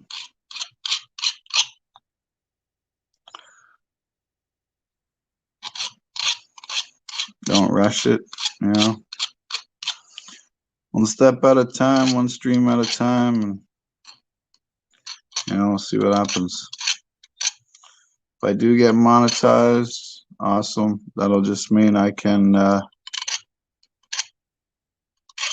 you know, earn some money through YouTube and put it towards giveaways for the community, right? That's pretty much what that money is going to be for. You know, super chat, stuff like that. I might take a little bit to obviously get me a little bit better equipment, maybe a better camera um, to hang up above so you guys get that bird's eye view. But yeah, other than that, it'll basically just be going back into the community, you know, do some giveaways and some pretty cool stuff. So I got some cool projects in the works though. What's up, Mikey? How's it going? I know another person that has your old name. They should change it so they don't get in trouble. Yeah. How's my old name? What, Redneck Stacker?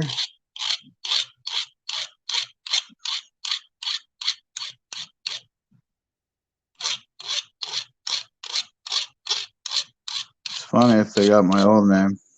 Hmm.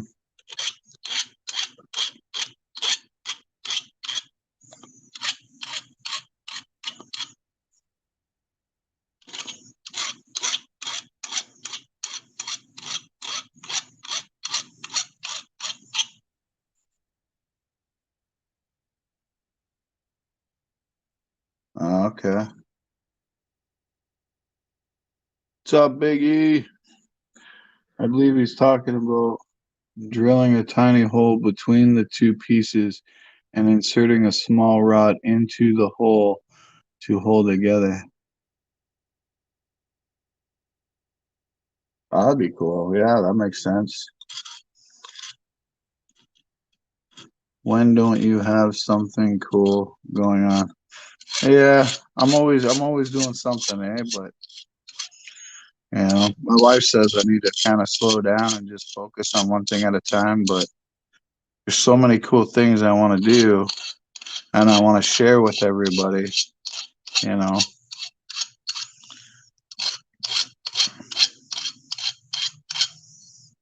yeah.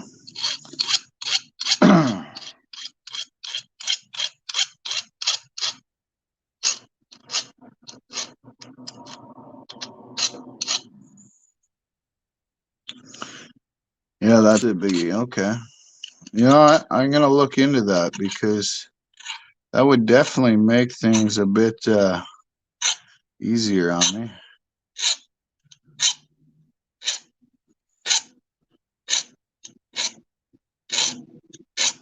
But being the pin would be so small and made out of 3/9, it'd probably melt pretty quickly.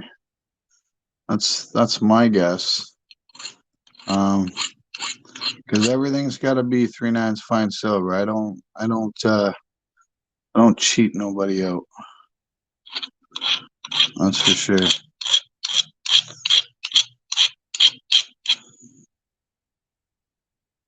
Slowly coming along pretty good. This is.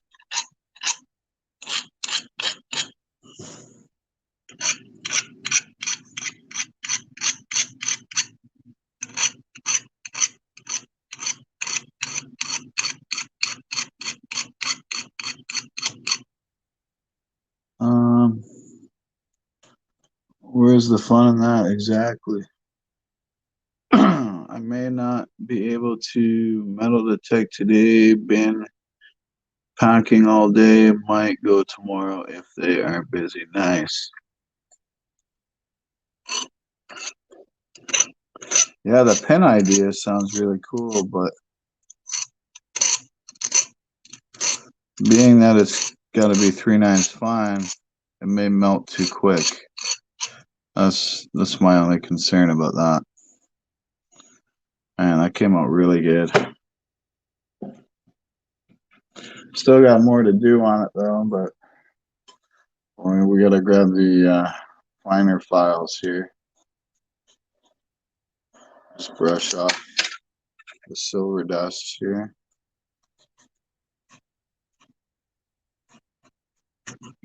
All right. Now for the finer files.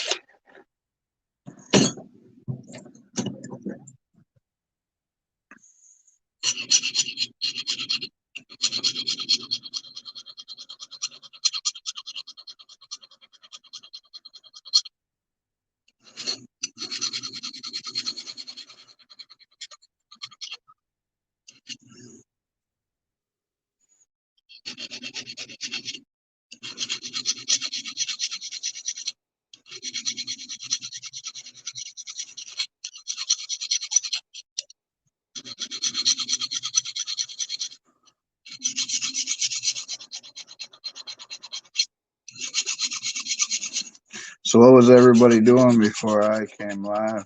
What were you guys watching on YouTube?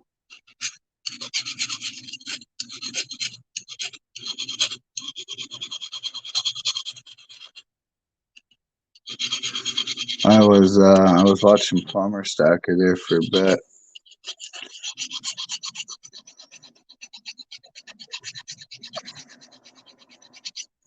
I checked out Silver Keys mail call, which was pretty cool.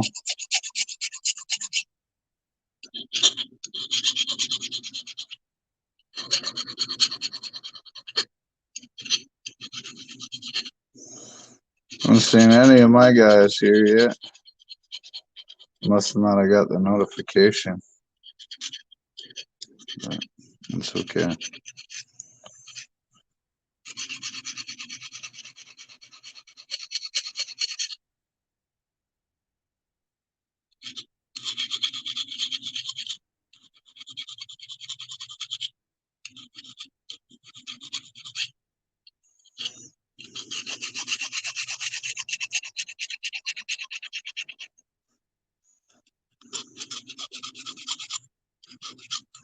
I was jumping around looking for something to watch, right? Huh?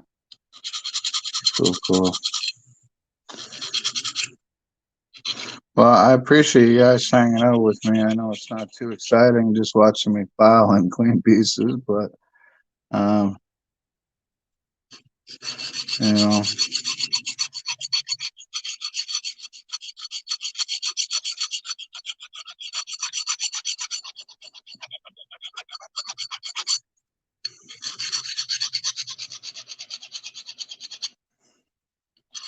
this is all part of the process, though. Unfortunately, this is the long and tedious part. You know, fortunately, what you gotta pour, you gotta also clean up. I'm very, very picky when it comes to cleanup. I try to, get the best quality product I can out there because, for people. So I'm very picky on how it'll look.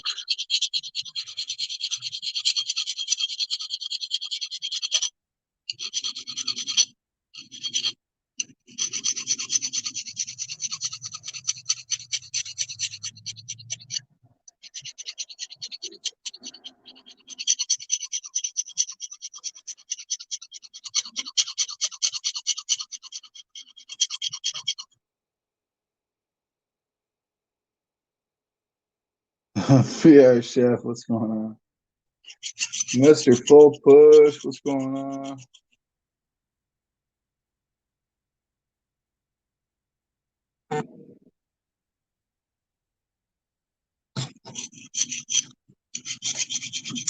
Well, why don't you come up, Full Push, and show everybody what you're working on, brother? I think people would like that, man. You do you make some beautiful pieces. I'll put the link back in chat if you want to. Oh, where did I put my? There we go. If people want to see what you got, guys, put a 1 in the chat if you guys want to see what Full Push is working on. Come on. Put a 1 in the chat.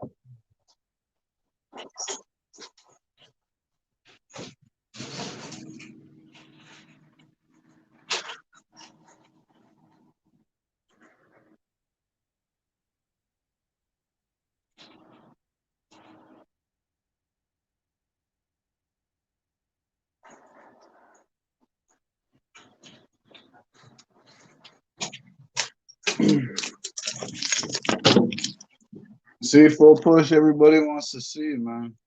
Well, except Phil, but that's just Phil. What's going on, Phil? How you doing, buddy? Feel free to come up if you want, Phil. I don't always have to be on your channel. You're free to come up on mine.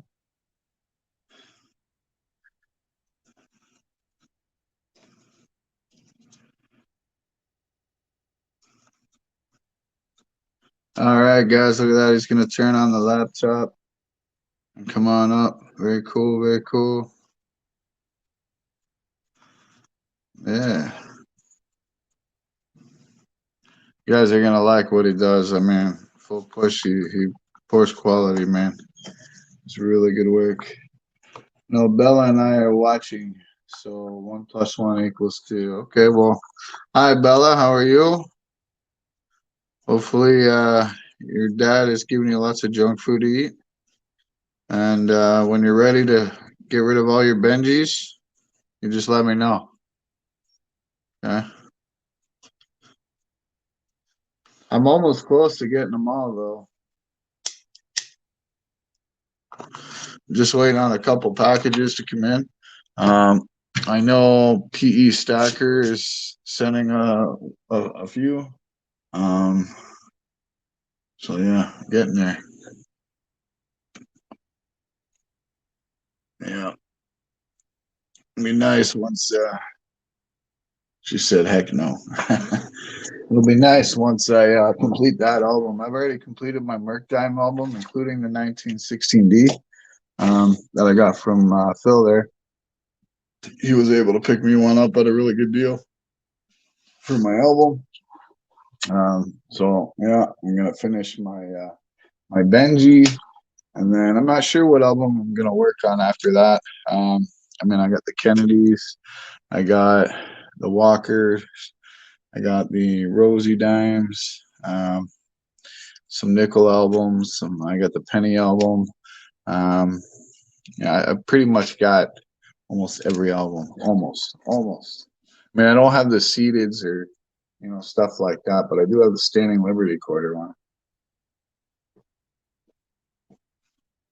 But I was looking on prices on those quarters, the Standing Liberties. Whew, man, outrageous prices.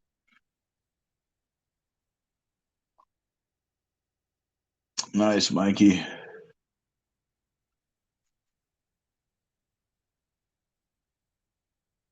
Yeah, work a hard collection, half cents. Half cents. What are these half cents you talk about? Are these as fake as the 3 cents?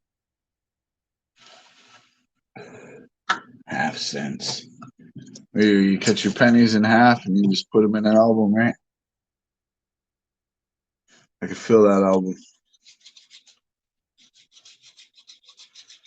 Yeah, I got a regular Washington too.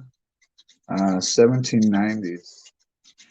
Yeah, I mean, I already have trouble as it is, Phil, getting regular U.S. coins, Clyde coins. Let alone stuff from that era. You know, um, yeah. But I'm sure I will eventually down the road. I just want to get the basic albums done first, and then move on from there, right? I read there's only 5 or 6 complete sets, really. Wow.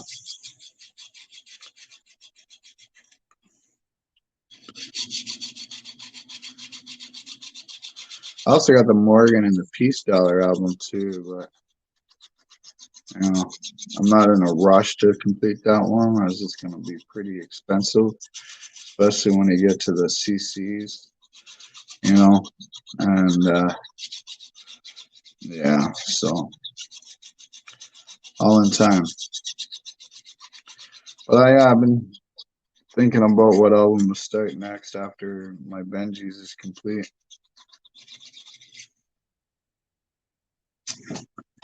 Not really sure.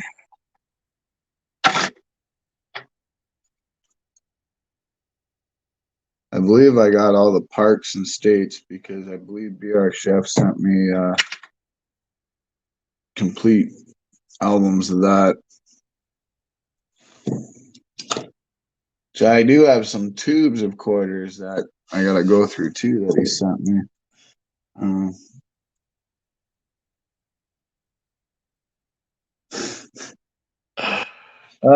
yeah, I told you. You want to sell it, you can just let me know anytime.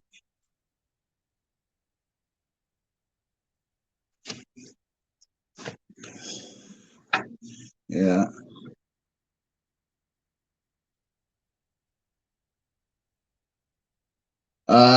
No, I don't have any of the barbers yet.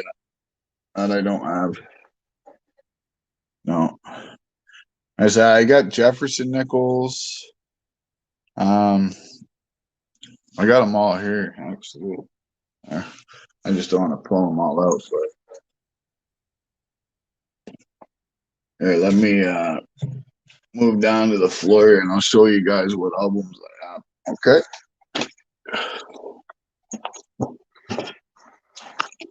Take you guys off the tripod here quick. I'll come down here. That's a project I'm gonna work on here in the future too. I have plans of. But anyways, okay, so this is my albums, eh? Okay, so we have what's this one? Sacagawea dollars.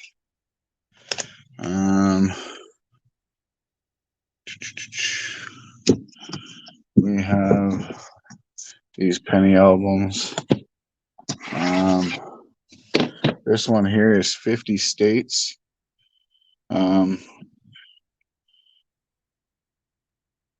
Territorial quarter folder. I got this from BR. Deluxe edition 2009. Then I got this from BR Chef too, which is pretty cool. Check this out. So the United States Commemorative Gallery. Look at all these. That's pretty cool, eh? Some of them are falling out of the holes, but yeah, only missing a couple out of those two. Yeah. Well, actually, I think they slid out. But yeah. So we got that.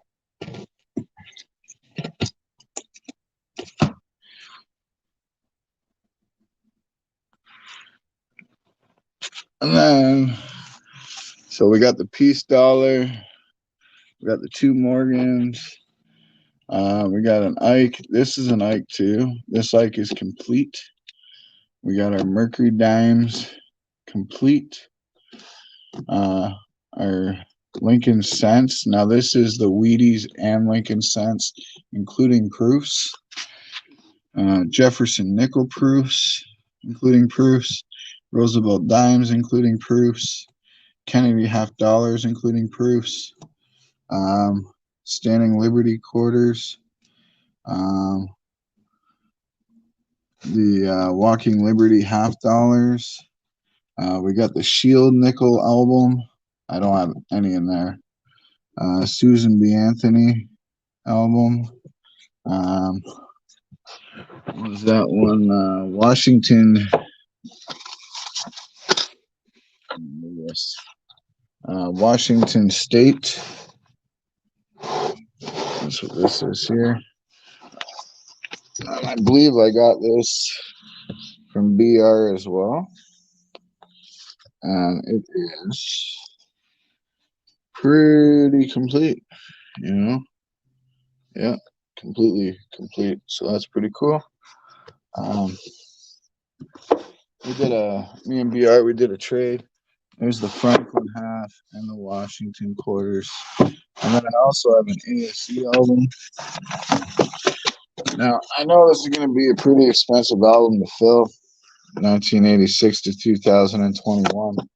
I don't have many of these, but when I do get them, because people trade me sometimes the ASEs when I do pours. But yeah, so I got this one here, which is 1992. These are all blank. And then I got the 2016, 2017. That's it. Only three. Only three ASEs. Yeah. So there's that.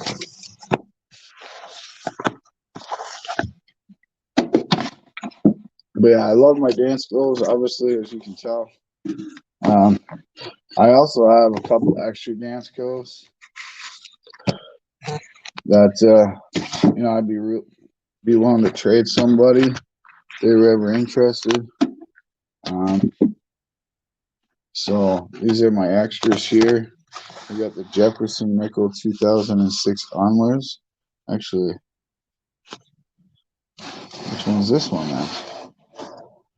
This one's Jefferson nickel as well, including proofs. Okay, well, what am I missing here? So this is all the way up to 2011, and this one's 2006 to present. So what's the present? Let's see. Let's find out. I don't know. It goes up 2017, so I guess this is not an extra. Oh, would you look at that? So this one is. This is a shield nickel. I believe I already have a shield nickel here. Let me double check here. So this one is 1866 to 1883. So they're both the same. So I do have one shield nickel album, Dansko album. I do want to trade somebody. You know, yeah. And I got all these pennies. All these pennies. Those two bottles are full of Wheaties that were sent to me. I got some Lincoln cents and stuff like that. I've already gone through those. They're just doubles and whatnot. So you guys know I don't really get those here. But yeah, all in time, right? Here I am laying on the floor, and we got full push down here. What's up, bro? What's up, guys? Not much. Yeah. You're laying on the floor? Yeah, I was showing my Dansko albums. Ah, right on. Yeah, I was checking them out. Yeah. Right on. What are you working on? Let's see. I'm just cleaning up pieces on the tree and then cutting them off as I go. If we can get in here for a better. Cool. Let's see here. Working on BR Chef piece right now. Look at that. Nice. Get a little focus in, Mike. Little meat cleaver. Yeah, take care of the cleaver here. Got the backside. I got a top edge. You got to clean up. Then I'm gonna blade it, and then cut him off, and then give him another tumble around, polish up and stuff. Nice. Nice. Trying to get to the sprues. You know what I mean? Go ahead and get these cleaned off and get to the. I got so many pieces to clean up. It doesn't matter. So. Right. Yeah, I hear you there. I've actually knocked a couple down. I mean, my cleanup pot here, I'll show you, is it's getting pretty low.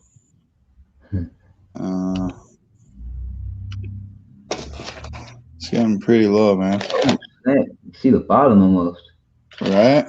Yep. Yeah. Man, I suck at cameras. There we go. Just tilt the. There you go. Yeah, there you go. All right. See yeah, we're getting pretty down there. So. Some badass pieces in there, though. Oh yeah, there is. I got an Eminem, a guitar, the Batman, the Joker, the Yoda Buddha channel bar, another channel, different kind of channel bar, an Eminem, and then one of the Visa cards. Yeah. I don't know how many pieces are sitting there. I have no idea. There's like, I don't know, 40, 50 pieces sitting there. Let's see. Wow, look at that, guys. Man, you've been busy, bro. And man, like you got auction items for days. I clean up a shit ton. Got what the hell's her name? Can't remember her name now. What is that? I can't remember her damn name now. It's Flintstones, a little girl off of Flintstones. Oh, Pebble. Yeah. Pebbles. Yeah, Pebbles. Show that up a little closer, man. I get something behind it here. Maybe right here. That is wicked cool, bro. And she's holding her cell phone, you know. That is awesome, bro. I just gotta take the bottom off. By sitting up here. What's she weigh? I don't know. I ain't weighed her yet. I just got done cutting her off here. Yes, finished. She was on the last sprue. Nice. Yeah, that looks really cool, bro. I got the one, the tumbler is the one I want to finish. Let me go break it out of the box over here. Hang on, I'll be right back. Yeah. All right. Yeah, that's a Yeah, shell thinking about phone, not a cell phone. It's a pot of gold, my friend.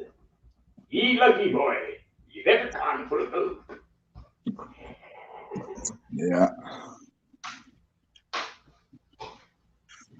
Yeah, that's cool, man. Full Push definitely thinks outside of the box, guys, when it comes to pool pours. That's for sure.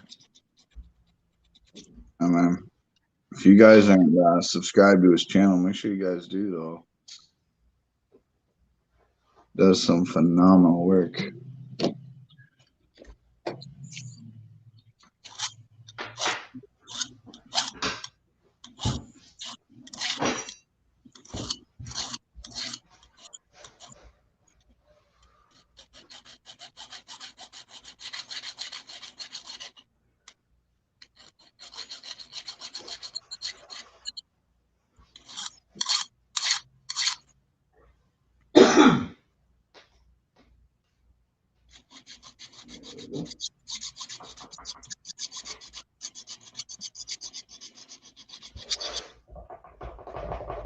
Yeah, I've been working hard on collecting them dance codes, though.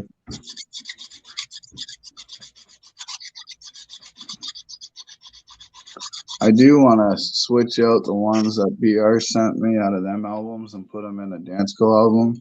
I just haven't got the albums yet.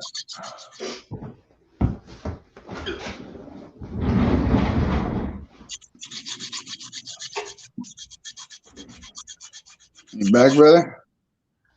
All right. Let me see my damn cleaning cloth here. Are you back, Full Push? Yeah, I'm back. There it is. Yeah. I almost lost a piece in my cleanup towel. Let's see here if I can set this down somehow. I was just telling everybody, man, you really think outside of the box when it comes to some of your pours, man. And I mean, like that Pokemon and stuff, you know. I mean, like you do some phenomenal work, brother. Thank you, bro. Yeah, the Pokemon thing was pretty sick. I just get excited over shit. You know, I'm like you. You know what I mean? I want to pour. See something, I want to pour it. I'm like, oh, dude, I gotta do that. That's what like this one. This fucking thing's gonna be cool. I'm gonna have to extend my boom arm back. Need it leveled in here if I stop moving because it's gonna move and shit. Stay still. What is? Oh, your pot of gold, eh? Yeah, a little pot of gold. Maybe it'll stop. Maybe it'll focus in here. Nice, bro. Is it hollow or no? Nah, she's solid right now. Solid right now, but you're gonna hollow it, eh? I'm gonna put gold on top of here. Right. I got the handle. Let me get the handle. The handle's sitting up. I gotta pour the handle, but it's still a plastic one. But it still goes on there perfectly. Let me put that on there. Then you get the effect for the depth of how much gold will go on here. So I'm gonna put the gold right close to the top of the handle. Mikey, take care. What's up, Chuck? Yeah, bro. So, like, are you gonna hollow it at all or no? No, I was going to, but I'm just gonna. I think I can make it get the effect of being hollow, like the hollow lip. Right. I wanted it to have a hollow lip on the top. That way, there actually was gold sitting down inside of it better. Well, yeah, that's what I thought you were gonna do. Just kind of like not necessarily make it hollow, but just kind of put like a little dip on the top, you know? Right. Yeah. But if I take smaller gold nuggets and I put around the outside of this, it'll. Yeah. I'll take my other like the dimpler, diamond dimpler, whatever the hell it is. That's on my tool right now.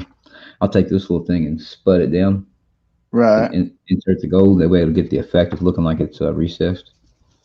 Yeah. We'll see. Cool. Anyway, this may be the one I keep, and then I'll hollow out the mold and go back to where it does have a lip of like a 1/16 of an inch down. Right. Right. That way, they are truly down in the pot. Yeah, man. That's gonna be awesome, bro. Fuck yeah, it's gonna be a badass little chain, little charm. Yeah, I like the handle on it too. Sets up. Yes, I got to pour it as well. Right. I'll be able to fill up the gold in there. Probably. Oh, I'm gonna try to put a whole gram in there if I can. Should be able to. Right.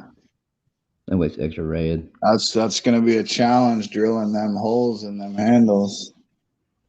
Well, it's got the their little pockets on it. Like they Yeah. snap on and off. Like this has got the male, and then these are the female. Right. But yeah, that's what I mean. Like if you don't get them to come up when sand casting, Yeah, I gotta drill it.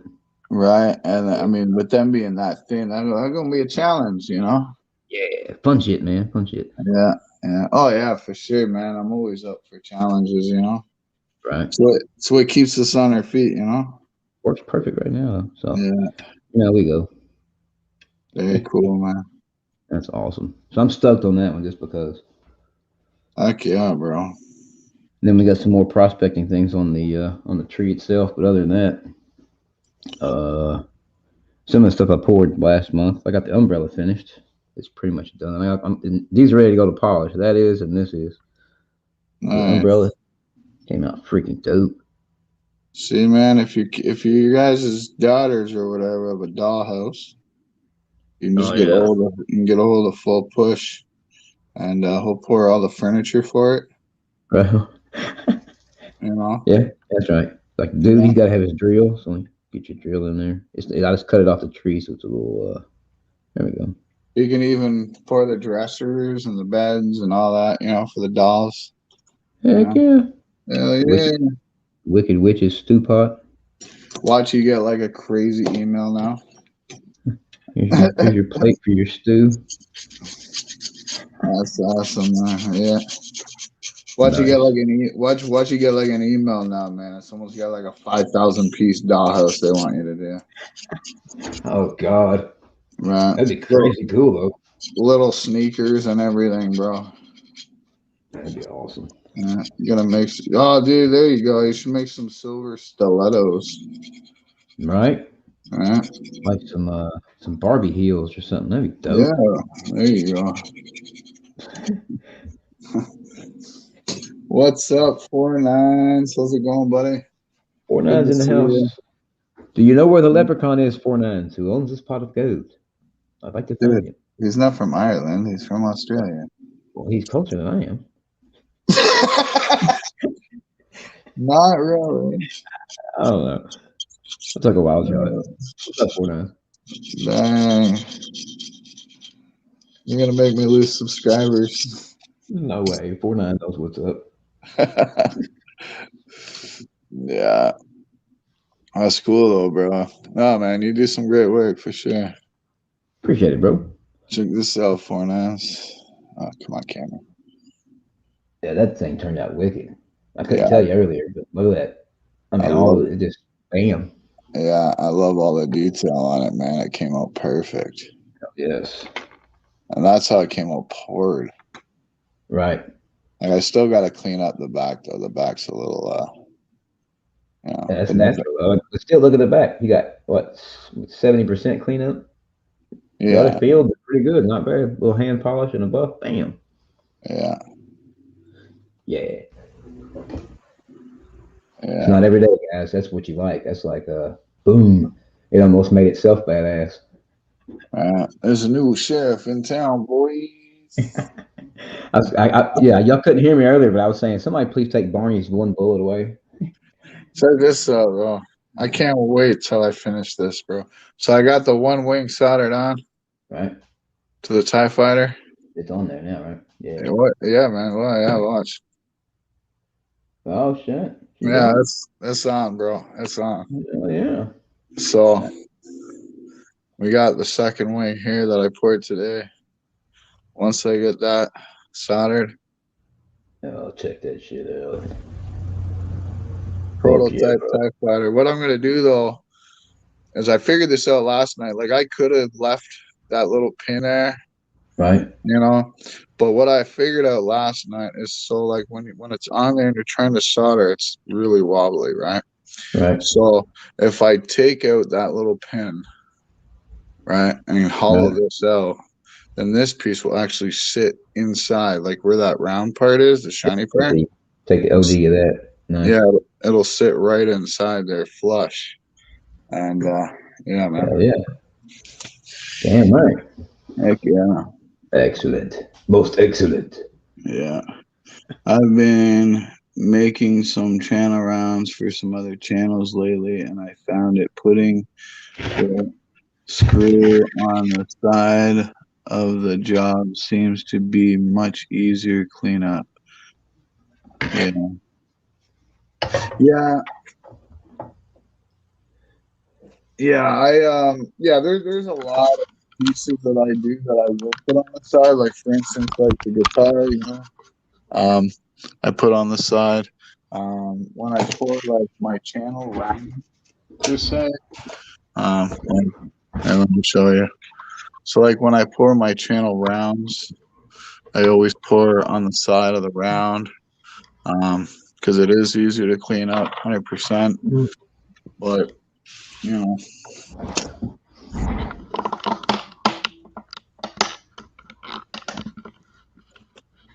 it's trial and error, right? I mean, you learn by doing, and you do by learning. Come on, buddy. Yeah. But yeah, man, I was just like, so like yesterday, I went to the dollar store, and had to pick up some box tape and stuff for packaging, right? Right. And I came by this pack of badges. Like the other ones look really basic and kind of crummy, you know. Yeah, I peeked them there earlier. Right? Like they're just really Yeah. basic detail. They make good for flashers though. They'd be hellified like on the flash field on them. Like see that luster pop? Bam. Yeah, but as far I mean, I want something that's got detail, Yeah, even the So detail that was like, on those was like low key. yeah, exactly. But like Custom this chrome one, plating so is what done it. when I seen this one, Yeah, it popped. I just like the detail and the points. Yep. And that's kind of what made me want to cast it. Damn right. Yeah. But now I'm thinking I should have made a pewter one as a master. Master. Right. Like I melted wax into the plastic one, but then when I was casting it, the wax popped out, stuck to the sand, which is fine, whatever. But Where yeah, it was wiggling and it got moving in the mold. yeah, yeah. Yeah. I mean, Right. it's fine, but it just means I got to keep putting that wax in there every time. Right. Yeah. Nonetheless, though, it's a pretty nice piece. Yeah, earlier I had you hooked up to the house, you know what I mean? So you're going through 16 speakers in here. So when you started that mic reverb shit, that Yeah. got deaf in me, man. Um, It was great. 49 says, "How much do you charge somebody to make a channel round for them, Red?" I mean, there's a lot of variables to that. What do you charge somebody to make a channel round? Because if you're doing it cheaper, I might get you to make mine. No, but no, there's a lot of variables in it. It depends. I mean, if they want something basic, um, that you have everything already, then I usually just charge my initial $50 per ounce. Um, give or take. Um, 9 times out of 10, though, everybody's like, I want custom, I want custom, I want custom. So then, I got to get a mold made. That can cost, depending which quality I want of a mold, varies in prices. So, I got to get one made. So, you got the graphics work, all that stuff. Then you got the actual 3D print of the mold, and then I got to do multiple prints of them. So there's that fee in itself, and then when it actually comes to casting everything, I mean, you got to take obviously the price of your supplies, so your sand, a crucible, all that stuff too, right? So usually what I do is I tell them to send me, like say if they're channel rounds per se, like so for instance, here's one of mine, we'll use this as an example. Here's a 1 ounce mold that I had custom made. Now, so I would charge them for the mold to get the mold made. And then what I'd say is, send me, if you want 20 rounds, send me like, 23 ounces because you got to take an effect of the screw and whatever too, right? So send me 23 ounces. I'll make you 20 molds or 20 coins, and then you're gonna pay the fee, obviously, for me casting in my supplies, which I got a job for 50 channel rounds the other day, 10 silver, 20 copper, and 20 Nordic gold, and I haven't got a clue. I usually charge. See, I don't do Nordic gold and I don't do copper yet. I mean, I can do it, but I don't. For silver ones, if they send me the silver, usually I tell them if they want to pay me in silver, they can. For every, let's say 10 channel rounds that I make them, my labor and cost, not including the mold, is about $25 a coin. Now, if they're paying me in silver, basically, if it's a 1 ounce coin, they're going to send me 2 ounces per coin, basically. And I mean, if it's copper and other metals like that, I'd still keep it like that because at $25, you still got to cover your sand. You got to cover your crucibles. Obviously, using copper and Nordic gold, that's going to eat through your graphite crucibles or whatever as well. So I usually charge about $25 US per coin being made, and then obviously whatever the mold costs on top of that. They sent me the mold already. It turned out nice, and silver and pewter, but the detail on the copper and Nordic gold not so good.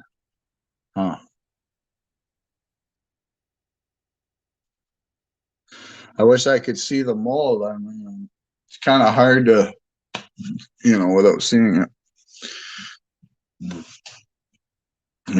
Like I got some channel rounds here that I did for a client, and the detail not so great, but we got a new one in the works.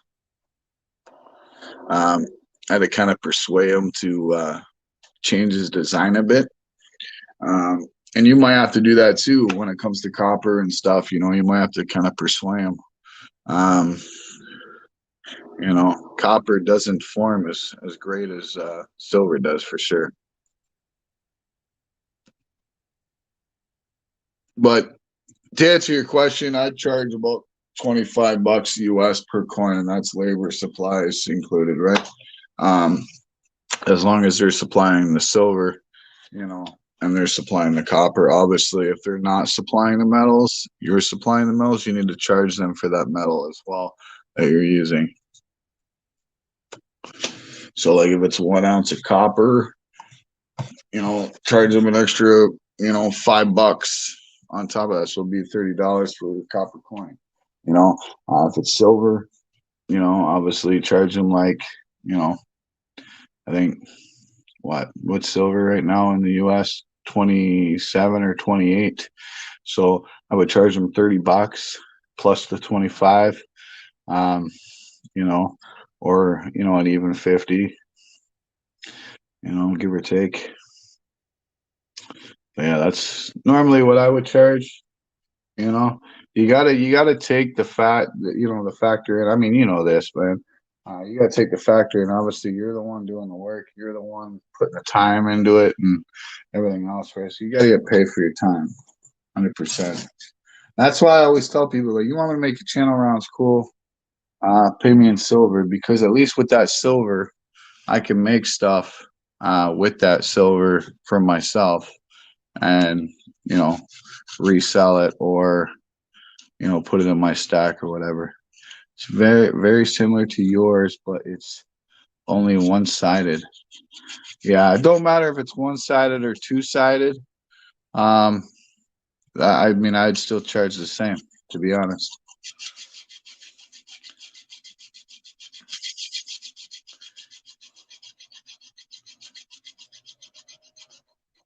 Yeah. I'd ask whose channel you're doing it for, but obviously, if they want it to be a surprise, then probably shouldn't say anything. Kind of blow it.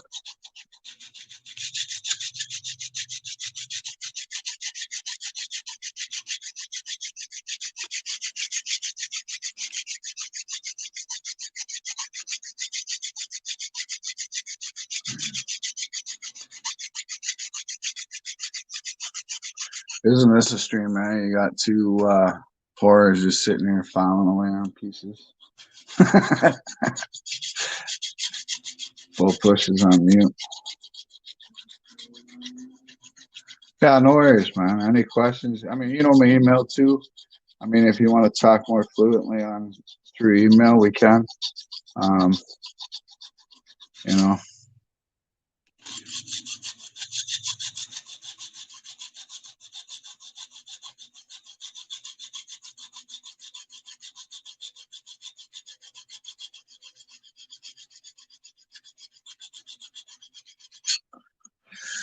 Oh yeah, so guys, don't forget, man. Check out the Redneck Metals auction, June 5th at 5:30 p.m. Eastern time. We are now switched to the first Saturday of every month, and I believe after this auction, we're going to be going to 2 auctions a month. So it'll be the first and the third Saturday of each month. So make sure you guys definitely come and check all that out. And our newest pourers and members of Redneck Metals, ODS Ted Pours. He's going to be starting out. I believe Cirque is, and Mr. and Mrs. Silver Keys.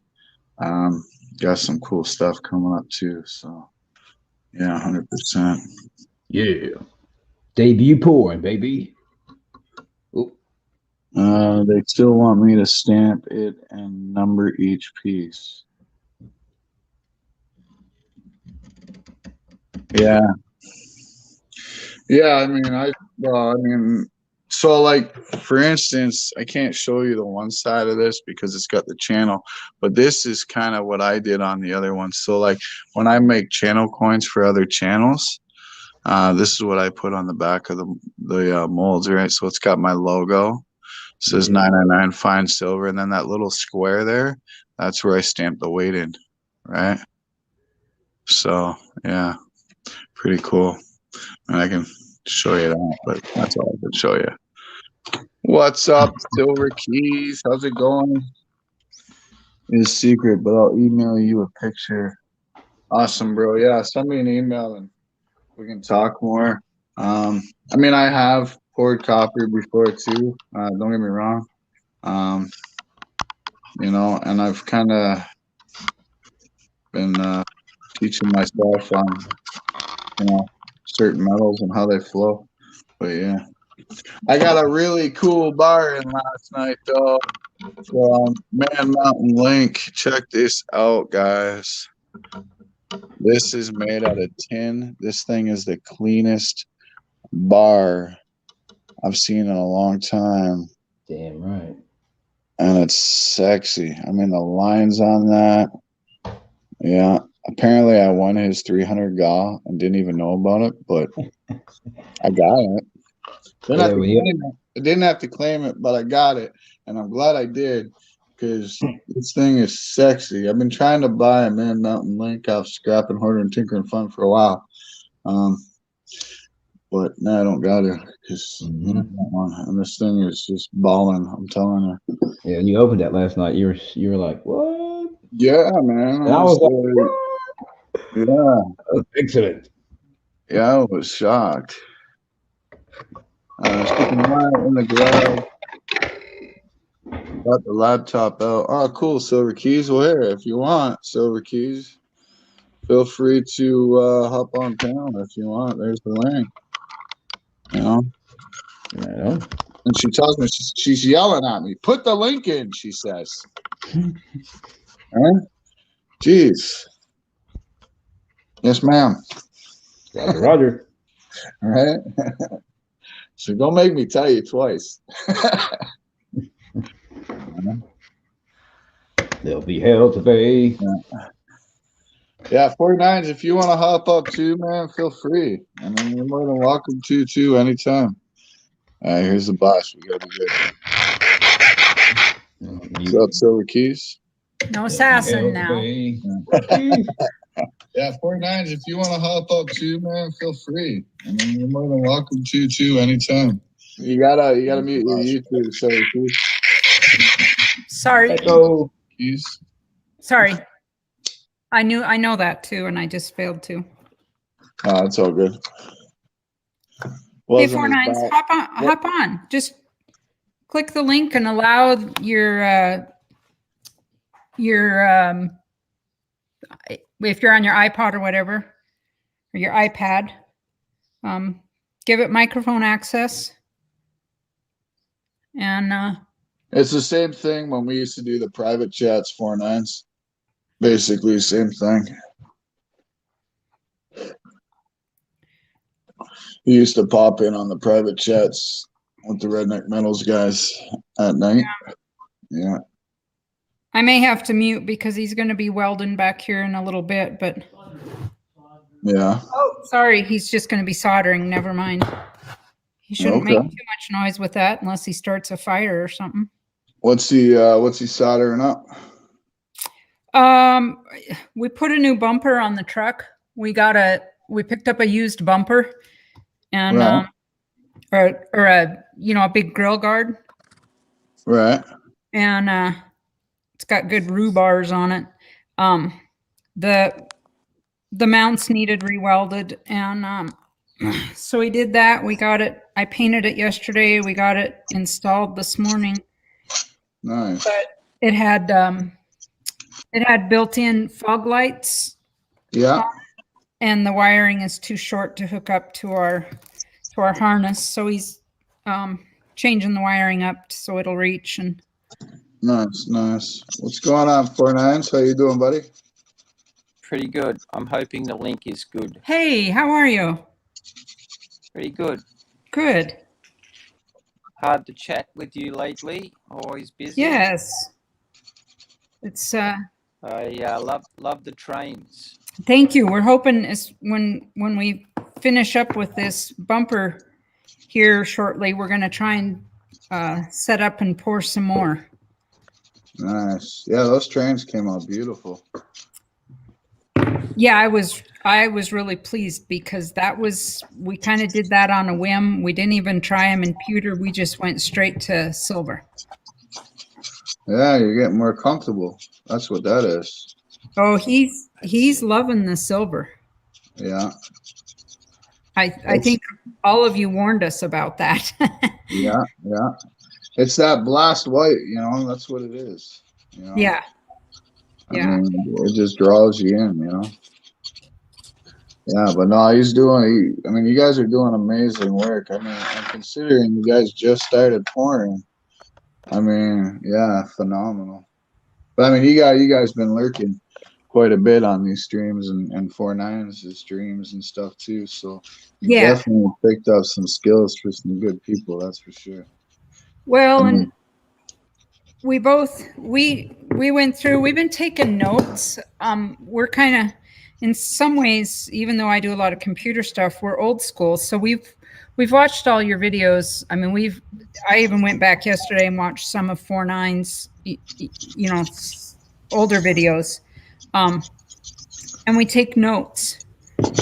And so we sat down yesterday and we organized our notebook into sections for tips and hints and recipes, and then kind of keep track of pours that we've done. Yeah. What worked and what didn't work. So it's like the Keys secret book of knowledge tips. Well, it's just like if we're pouring copper and we haven't poured it in a while, to go back and no, 100%, yeah, and look at it, or if we tried something that worked really well or didn't work. We have a video. I don't have it edited of a pour that failed. We did it in pewter. Yeah. And I foolishly grabbed it with the pliers before it was really set, and I broke the ear off. Right. So that's a big, in capital letters. Don't grab it with the pliers until it gets hard. Yeah, definitely. Just like don't pick up a graphite mold, it's glowing red either. I've learned that a few times. But I haven't done that yet, but when you get busy, like it's not like I did it purposely, I mean, that'd make me an idiot, right? But no, I was just so busy, and putting together like 10 different molds at once, sandcasting. And in the meantime, I poured a piece into graphite and I left it up where the furnace was. So as I'm moving these flasks over, it was in the way. So me not thinking that's still hot, I grabbed it. Yeah, not the best. ow. Yeah. But yeah, no, I was we had Miss Coin Crew up here the other day and she was showing off some pours and I seen that duck you did 4.9s. That thing is beautiful, man. The detail on that duck is amazing. Yeah. I did a bluebird yesterday that I posted on Instagram. Yeah. I saw that this morning. Yeah, I seen that. It's come up pretty good. Yeah, I seen that. The detail you're capturing is awesome, man. I mean, I love the expression on its face. right? Yeah, you're definitely doing some good work for sure. That duck's pretty hard to do. Yeah, and it's just I find it awesome, man, because something like that, a lot of people would look at and be like, oh, it's got to be lost wax, blah blah blah. But the thing I tell people is, if you put the time and the knowledge and learn how to do it, you can cast anything really like lost wax. You can cast it in sand. You just gotta know how to do it. I don't think lost wax is art, to tell you the truth. It's just pouring sinker molds. You're in the box, Red. I think sandcasting is a lot more art than that, for sure. 100%. I couldn't agree more with you.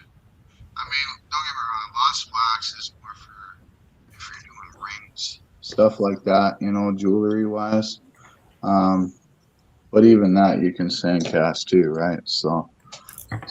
Well, it certainly takes, I think, a lot longer maybe to master it, sandcasting.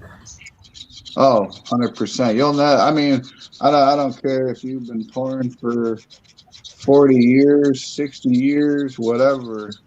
I don't think anybody can truly master sandcasting because you're always learning something. You're always upgrading your methods or, whatever, right?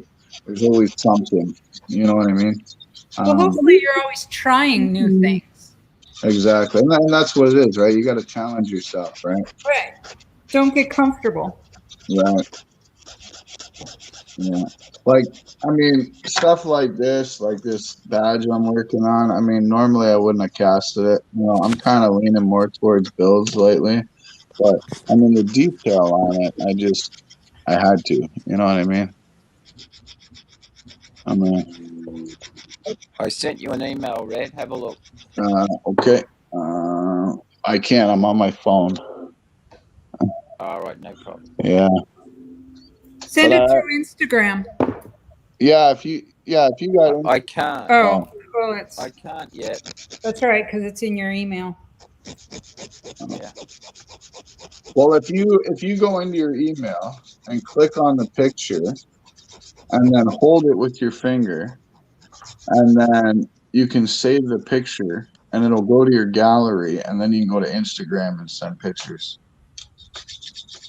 Yeah. Oh. Loophole. Yeah, I'm still in bed, man. I haven't had coffee yet. Good morning, then. All right, J Dog. Thanks for coming by, buddy. Yeah. There, J Dog. Hey, Dog. See you later. Dog. Yeah, exactly. Anyway, you can look later and send me a positive feedback email. Yeah, 100%.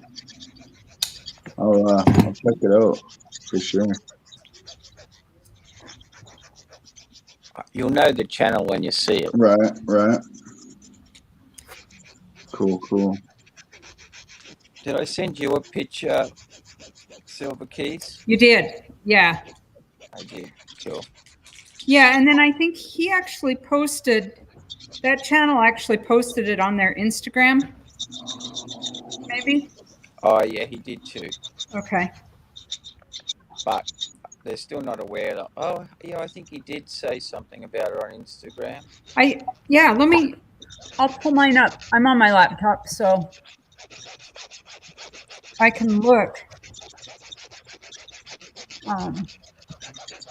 I'm having a lot of trouble with them, and I can only do one at a time, so it's a bit of a pain. So he only sent you the one mold? No, he sent me 4, but I had to rearrange it. He's made them way too fat, and I can't. So I had to sand them all the way back down to something I could use, and I only did the one. Right. Yeah, he's posted them on his Instagram and said that you were pouring them. Oh, good. Well, if you want to share the picture, if it's all right with 4.9s, you can. Yeah, that's fine. It's only us in the group here anyway. Well, There's not many lurkers, is there? yeah, and there's only like 5 people in chat, so. Oh, that's all of us. Yeah.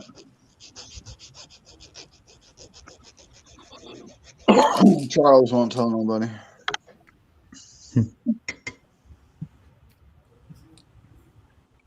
I'll just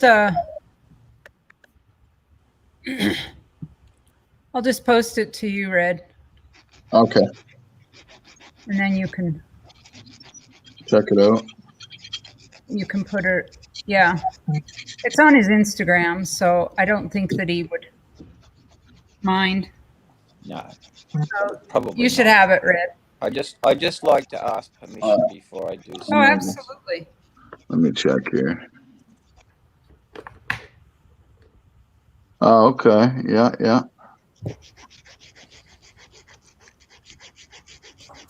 That's kind of funny though, because let me show you something. It's got that maple leaf in the back of it, which is pretty tough. Sounds badass. Like that. Yeah. Or like this one.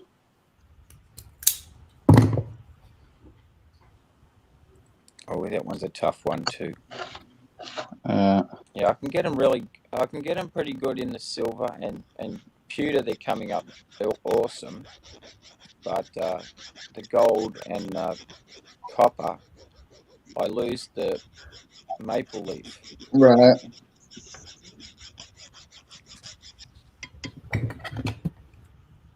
Yeah, copper's a little more thicker though, you know. So you have to go back That to extra 200 degrees really makes it hard. going back to that thicker mold for the copper and the gold help? Not really. Not really. No, it just chews the sand. Yeah. Okay. It's just it's all Turns it, it's all on the detail, right? And Yeah. copper's copper's a thicker metal as it is. So to pick up really, really fine detail of copper, yeah. I mean, it's not as easy. No, I think I've made 5 copper ones, and I've got one that's reasonable. The others are trash. Right. Yeah. I just don't want to spend that much time working on it. And I hear you. That's what I was saying. Like, you should try to persuade them. Maybe go a different metal or something. Yeah. Maybe, I might do 10 silver, 10 pewter, and just leave it at that. yeah. Or just go pure tin. Oh yeah. I mean, that's what this is made out of here. Pure tin. It's shiny, isn't it? Yeah. Yeah, man, Mountain Lake made that one.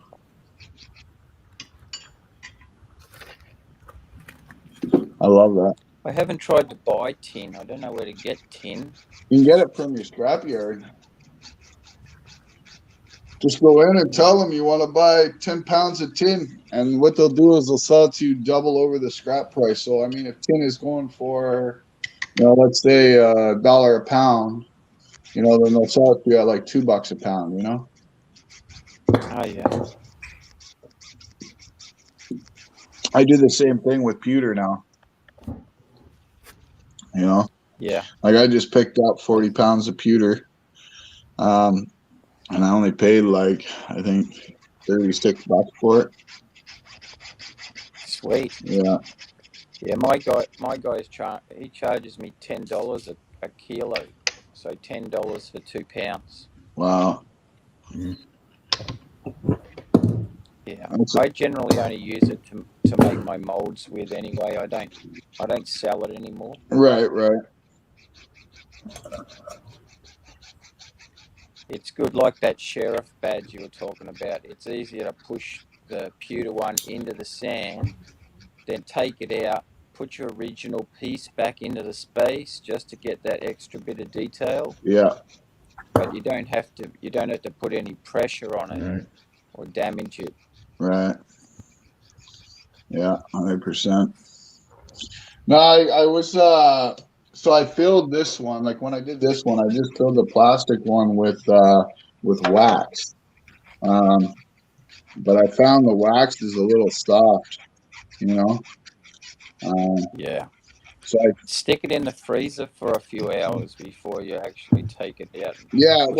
That's what I did. That's what I did, right? I put it in the freezer. But then I came into the problem that, it was great when building the mold and everything. But then when I pulled them apart, the wax popped out of the back of the mold and stuck to the sand, right? Oh. Yeah. What's up, Mud Swat? Puppy, how's it going? Yeah. So I think what I'm going to do, though, is, looking to getting some pure tin and maybe using that. Because that's got a much lower melting temperature too, and it holds detail. So I'll have a look at that. Yeah, like this bar here, like you can see the lines in it. Come on, see those lines in there? Yeah. Like it just. The detail on it just holds it. That's like the Yeah. Sucked it all up. Right. Like there's no flaws in this whatsoever. Like you'd almost think it was like machine made, And I mean, if I can make master molds out of tin like that and they come out looking like that, then it'll definitely make things 10 times easier. I know you don't like working with it, but wouldn't aluminum do the same? No, aluminum's a thicker, more drossy metal. Okay. So like when you pour that, I mean, you poured aluminum before, right? So when you pour it, it's much more thicker and slaggier type. You know what I mean? Yeah. Where copper pours out like water, and aluminum kind of pours out like Terminator metal. Like mud? Yeah. Exactly. So that it's not going to pick up the fine detail. It'll pick up detail, but not really super fine. And that's why like a lot of people use pewter because pewter it stays liquid a lot longer. So that way when you do pour it in, it's still liquid, and as it's liquid, it's filling in all the cracks and everything, but and I like pewter too because you can actually carve it with a knife, and clean up your mold or whatever too. Right. Just don't handle it too soon after you pour it.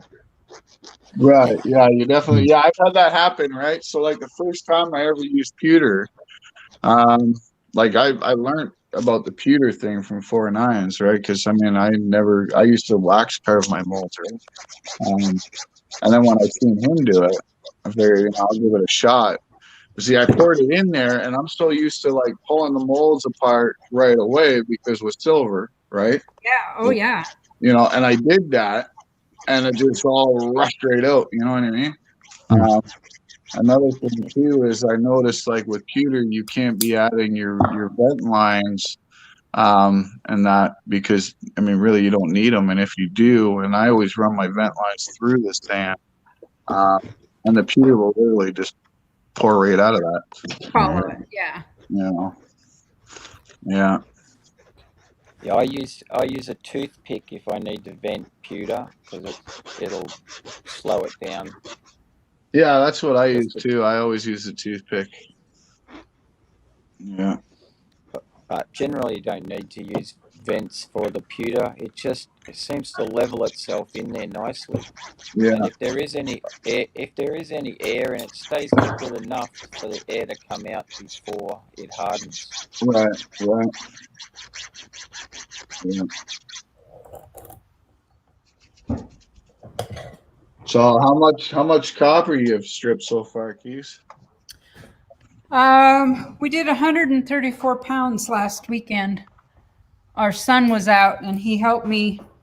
I had a whole bunch piled up from over spring. It had been too cold to do. So Nice. he helped me Wow. get that caught up. And Do you just do it with a knife, or do you got like a little machine you do it with? I've got an electric stripper, so I sorted it all to size. Right. And I ran a bunch through the stripper, and it's just here. And then I'm going back and pulling it out of the casings. Nice. So kind of like that little machine I had on last night, eh? Yeah, just like that little. In fact, I have a video on mine that I just. It's just got a little. I don't even know what. Yeah, it's just got a little motor. I don't even know how many horses it is. I've seen the little electric ones. The only reason why I didn't go and get the electric one is because I got like an actual full size hopper out in the barn, and basically like you can grab any wire. You can grab Cat 5 wire. You can grab like your vacuum cords, anything, and you can take it by the handful, throw it up in the hopper. It'll bring it down through some blades and stuff, and then like water goes through it. It's got like a watch plant, and all the plastic and insulation and stuff will go out the one side, and then all the copper shred, like the shot, will come out the other side into a 55-gallon drum. Yeah. Cool. Yeah. That'd be sweet. I used to tie mine to the back fence and then run a Stanley knife across it and just keep walking. Yeah. I used to do that quite a bit too, but I was spending more on X-Acto knife blades than anything. And I have a Stanley X-Acto knife sitting right here in case I have an end that didn't completely start. Right. Through my wire stripper. Right. What's up, Muscle Shell? But like dryer cords are my nemesis. Doing those are pretty tough. I end up putting them in the vise. Right. Running the X-Acto knife down them. Right. Full push. I just put you on mute for a few minutes while you're running back and forth like that. Yeah, man. So I thought about doing a video on them dryer cords and stove cords, the big thick ones. Yeah. Because I got like a few 55-gallon drums just full of them. Because what I do is I just cut the ends off of them and then throw them in a barrel, right? I thought about doing a video on like 100 cords, seeing what I get, how many pounds of copper out of it, right? And see, that's where you have an advantage over me. I struggle just to cut the ends off because they're so thick. And I don't have a great big cutter. Right. What you need is one of them cable cutters. Yeah. Yeah, I need a That- cable cutter. the round ones. Yeah. Like I had in my video there yesterday. I showed I had just a small one, a handheld one. They work amazing. You can also get the bigger ones too. But yeah, those small ones I think I got on Amazon for like $40. And I mean they work awesome. Like they're from China, but I mean I've never had an issue with them. They keep the blade, they keep their sharpness. Yeah. Mm-hmm. Yeah, I think I got like I ended up buying like 4 sets of them, thinking that they would dull out pretty quick. But now I'm still using the first set I got, and so. Well, when we first started doing this, he actually he took a board and drilled different size holes in the board, and then he drilled down from the end into the hole, and we'd put a sharpened nail down in there, and then just run the wire through that. Right. But I don't know how many times we broke the board. Yeah. And eventually I said, yeah, I'm tired of doing that. I'm getting this electric motor. So we sold some scrap and I got this electric one. And I don't think it was that expensive. I think it was like $130 on Right. eBay. Yeah. Yeah, you gotta love it when scrap pays for your tools, and Yeah. allows you to upgrade, Like that's what I do too. Like usually when I get, I need a new tool or whatever, I'll just cash in some scrap to pay for it. I mean, yeah, 100%. I paid off my first home like that. Did you really? Yeah, we had hard garbage runs in the suburbs where we lived. Yeah. There was probably 5 different suburbs per week would have a throw out your rubbish out the front. Yeah. And I used to travel around everywhere just trying to find them. And then when I did, all I'd do is pick up the scrap copper and aluminium, cords and all that sort of stuff. And I was making about 800 a week in scrap metal just doing that, as well as my full-time job. Right. And I loved it. It was super. I had one guy that I could give him the scrap metal. He would give me the cash, no tax, no nothing. Yeah, awesome. there's a scrapper I watch religiously, called E-Waste Ben. He's in Australia. Oh yeah. And I mean, like the hard rubbish weeks that you guys have, I could only wish we had them here, because yeah, we have those every week somewhere you got to travel to find them. Right. So, yeah. I mean, I watch them do like these guys pick. I watch them do these street scraps, and I mean the piles, man, are huge. And you get 4 or 5 computer screens, maybe 2 microwaves, and half a dozen different other bits and pieces out of every single pile. Yeah. Well, and like this guy, he's pretty picky, right? Like he only picks up e-waste, so like computers, modems, DVD player, stuff like that, right? Cords, whatnot. And every time he goes out, he's got a full van by the end of it, and he's only been scrapping for 2 hours, And it's like, are you kidding me? Like we have hard rubbish here weekly, like in the city, but I mean, it's like, somebody will throw out a barbecue, and 10 blocks over, somebody will throw out a stove. You know what I'm saying? Yeah. So it's like it takes you probably a good 4 to 6 hours to get 2 loads of scrap. I used to do maybe 4 hours a day and pick up 100 kilos of leads and probably, I don't know, 30 microwave, what do you call them? Transformers. Yeah. Yeah. I think there's about 1 kilo of copper in each one, and all it is like 3 screws. So easy. Yeah. See, and that's why I started doing, like, I put a couple roll-off bins, because I got a big truck that holds a 24-foot roll-off bin, right? So what I did is I just took a few bins and put them on the edge of my farm, and then put a big sign there that says free scrap drop off. Because I got 3 towns all the way around me, and nobody likes driving an hour and a half to the city just to bring in a pickup truckload, you know. So 9 times out of 10, they just drop it off on my farm, you know. And then I got HVAC guys and stuff like that. And then I've also started handing out flyers a few years back. So I got a bunch of schools that call me too now.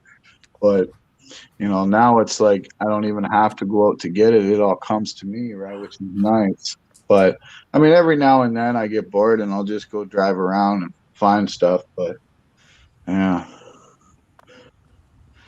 Yeah, It gets addictive, doesn't it? it does. And it's therapeutic too, you know. I mean, just stripping the stuff apart, you know. And I mean, yeah, like The only trouble. my wife, you know, like she crabs on me because I got mountains of the stuff, man. And you know, like on the farm, I mean, some mountains bigger than my barn itself, you know. Yeah, and like I got one whole barn that's just full of copper pipe. Um, I mean, I've been stockpiling it for like 8 years, you know. And like to kind of give you a rough idea, so every week when the HVAC companies come to my house and drop off stuff, they drop off them outside central air units, and they drop about four 24-foot flatbed trailers full of these things. And then another guy comes in with a trailer just full of copper pipes. So there's probably about 500 to 600 pounds of copper pipe a week that they drop off. Wow. Right. And they've been doing that for. How much do you have to pay them for that? No, I take it for free, right?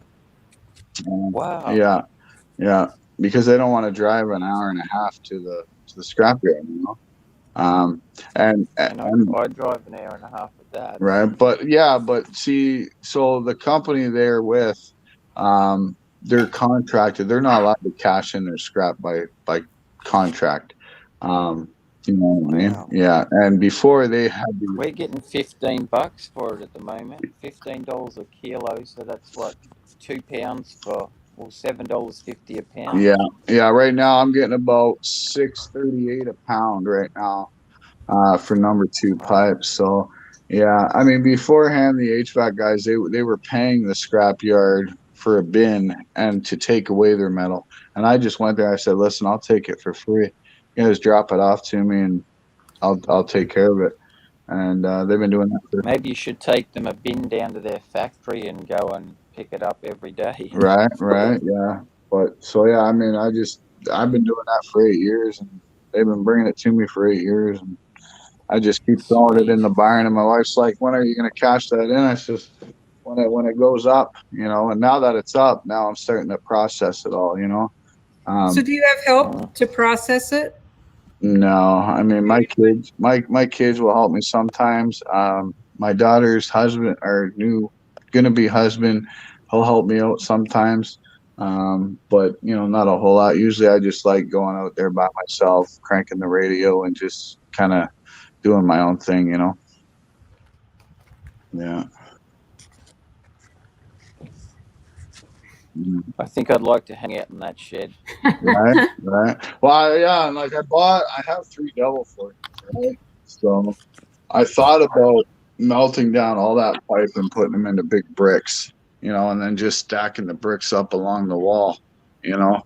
Well, you'd get shiny gold prices then if you did that. Right. But yeah, my scrapyard unfortunately won't take them.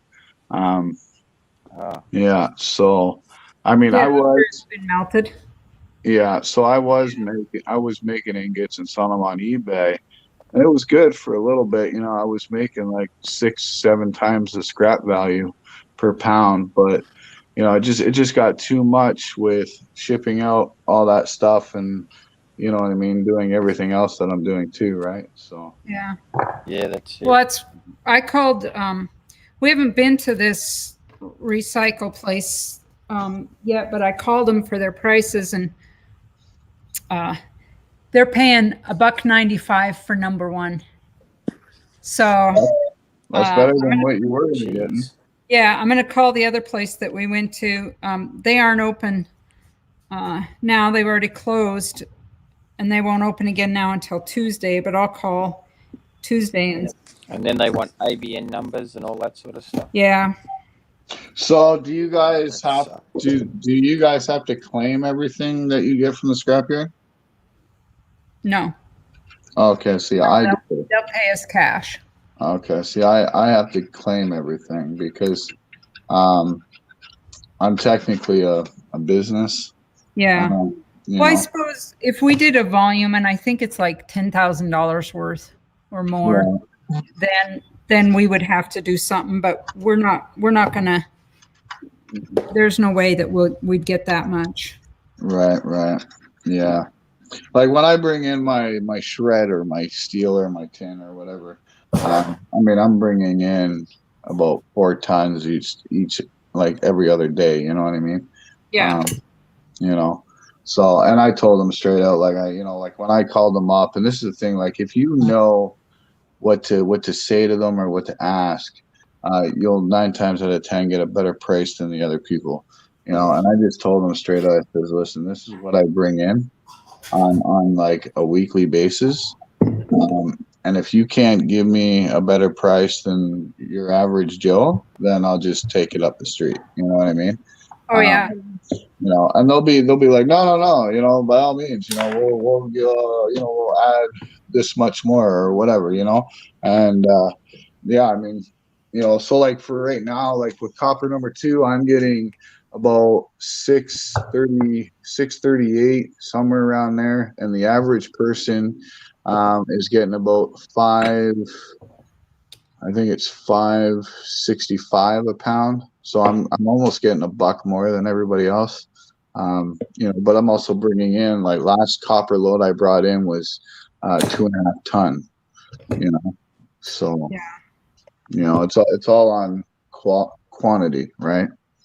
The last load that we took, we had a bunch of that jelly wire, and we had like 800 pounds of it, and we only got 30 cents for it. So this time when we go, I'm going to call ahead and let them know we're bringing another load, and I'm going to ask for if they can do a little better on it for us. Right. Because I can bring more. Steve, I'd be watching the bikini show, bro. Just saying. Yeah, I mean, that's the thing, right? You just got to call around, right? Because there's a lot of scrapyards that'll give you bare minimum because, you know what I'm saying? They want to obviously maximize their profit, right? But, well, we only have 2 here, and we have to travel. Each one is 85 miles, and the other one is 90 miles. right. That's the nearest ones to us. So, it's got to be worth our while to travel that far too. Like it might just be better for you guys if you guys do eBay to melt them into ingots and sell them on eBay. I think that's what we'll do with the copper. I don't think, well, except the jelly wire. We processed a bunch of that jelly wire. I am not doing that again, ever. Right. Have you dealt with that stuff? I have, but not by hand. I've always put it through the hopper. Oh my gosh, that sticky! Oh, you can't get that. You can't wash it off. Yeah. Just sell it with the sticky on it. Just leave it as it is and give it to them like that. You'll get 30 cents a kilo, but you don't have to do anything to it. Yeah, and that's what we did last time. We said, here's, because we processed about 500 pounds of it ourselves. And we decided, we're not going to do that again. Yeah, so there's some stuff that I don't process, like, cat wire, stuff like that, you know what I mean? It's not worth processing, to be honest. Right. You lose more money taking off the insulation than you would just taking it in, right? And that's like with a lot of like household wires, like vacuum cord, stuff like that. A lot of that stuff's not worth stripping because you're losing money. That's exactly what I'm doing. I'm sorting that out right now. And that stuff will just go to shred. Right. But that being said, though, 50% insulated. Right. That being said, like computer wires that are in computers, Those are actually, I believe my yard gives me 75% copper wire, insulated copper. And you will actually make more money stripping that than taking it in just like that, because the insulation is so thin. You know what I mean? You're not gonna lose. But yeah, it's iffy though, like you gotta know, like anything under 60%, I just take in as is. You know what I mean? Well, you can do a good. Normally, we get more cords and shit of that nature, so you can go ahead and give them a good mix. I do. I just give them one bulk, right? And they give me normally 60% for everything, except if I have too much cat wire in it. Sometimes you can even hide some of your steel cable, your coax. You can hide some stuff in there on them. You can even throw in some empty Romex pieces, right? They don't really see it. You get paid for plastic at that point, right? Yeah. See, so there's a problem. Here's the problem. So I was at the scrapyard Thursday I was there. And this guy came in and he had like 10 50-gallon drums full of wiring. Okay. Right. And he had ribbon wire mixed in with all that shit. Yeah. And, but he had number 1 wire in there and all that stuff. And they literally gave him like the lowest grade wire that they could possibly get. Right. They basically paid him like, I think it was like 60 cents a pound. Yeah. Because you can't mix a lot of that lower grading with a lot of the other stuff. You know what I mean? Right. Or they're just going to give you that low grade. Yeah, exactly. They're not going to take the time to sort that shit out. Yeah, exactly. And that's where you've got to learn your market. Yeah. And sort your stuff. Yeah, let's say for 50 pounds of your bigger drop cords and stuff, you can throw in 5 pounds of extra garbage, as long as you have some other shit that's mixed in. Like if you have Christmas lights, just cut the bulbs off, and you got 60% wire. Exactly. It's really 40%, but you're gonna get 60% payment, and you're not gonna get the 25 cent per pound. You're gonna get the 50 cent per pound. Yeah. See, with my Christmas lights, hit them with a lights, hammer. Whatever. I get a crap ton of Christmas lights that you wouldn't believe. Right. And what I do, I just put them all in a barrel, and then when I get to the hopper, I'm just gonna throw them all in there, glass and all, man. Just throw it all in there, and all that glass, all that rubber will come out one side, and all the copper on the other. Right? Because I just can't be bothered by cutting every single little bulb off. Yeah. Right. But like, there's things I don't sort out though. Like my brass, from yellow and red brass, I don't sort that out because really it's only like 10 cents difference, so I'll just throw it all in one bucket, I'll clean it. Don't get me wrong. I'll make sure it's clean brass, but I don't sort the red from the yellow. I just throw it all together because really I can't be bothered. You know what I mean? No, that adds it pretty good for me. Like if you're a plumber, you're getting good fittings. You get a lot of red brass versus your yellow, but if it's just a little bit, you're better off not anyway, because you'll lose your 16 ounces in the pound on the scale. And if you have 14 ounces left over of your red, you could have added that 14 ounces to your yellow. So now you're going to cost yourself a pound total. Yeah, but so you're better off to have everything in one bucket because you only have one extra tear weight at the end of that, one extra 0.5 or 0.6. Right. Well, see, I weigh my stuff before I take it in. Yeah, Steve Woods. Yeah. So I kind of scrap per se for a living. I'm medically retired. I sold my company a while ago, but I do scrapping just kind of on the side. But I've grown it to an extent to where it's kind of like a full-time job now. That's what pays for my silver, and whatnot. But yeah, I mean, I always weigh my stuff, right? So like whenever I take copper or brass or aluminum or zinc or any of that stuff in, I weigh it to the pound. You know what I mean? Right. I go 4 over, just so I know I'm tipping the scale. Yeah, exactly. That way I know the weights before I take them in, right? And then, if I go into the yard and say, I got 100 pounds of copper and they only classify it as, let's say 99 pounds. I know it's only 1 pound, but, this way I can be like, no, that ain't happening. You know what I mean? Definitely. Because you'll get a lot of them dirty scrap yards that will skim off you. You know what I mean? Yeah, they'll take I did one to me was, I had a Cadillac converter. I didn't know how much it would bring. So my yellow brass bucket was $60, right? And they gave Right. me $8 for the bucket. They knocked me down to like 30 brass, Right. and they gave me $60 for the Cadillac converter. And I didn't realize till I got almost home, and I was like, "Holy shit!" I went straight back. I wanted my brass back, Right. so they gave me Hey, my brass Charles. back. Yeah. Yeah. A lot of the scrap I get, like I said, is from other businesses. They drop it off on my farm. Um, I do go out street scrapping. Sometimes, if I'm really bored and I'm sitting at home and there's nothing to do and it's the weekend, Right. well, I'll even go to some businesses, like some plumbing businesses, stuff like that. Hop in the dumpster. You know what I mean? I don't care.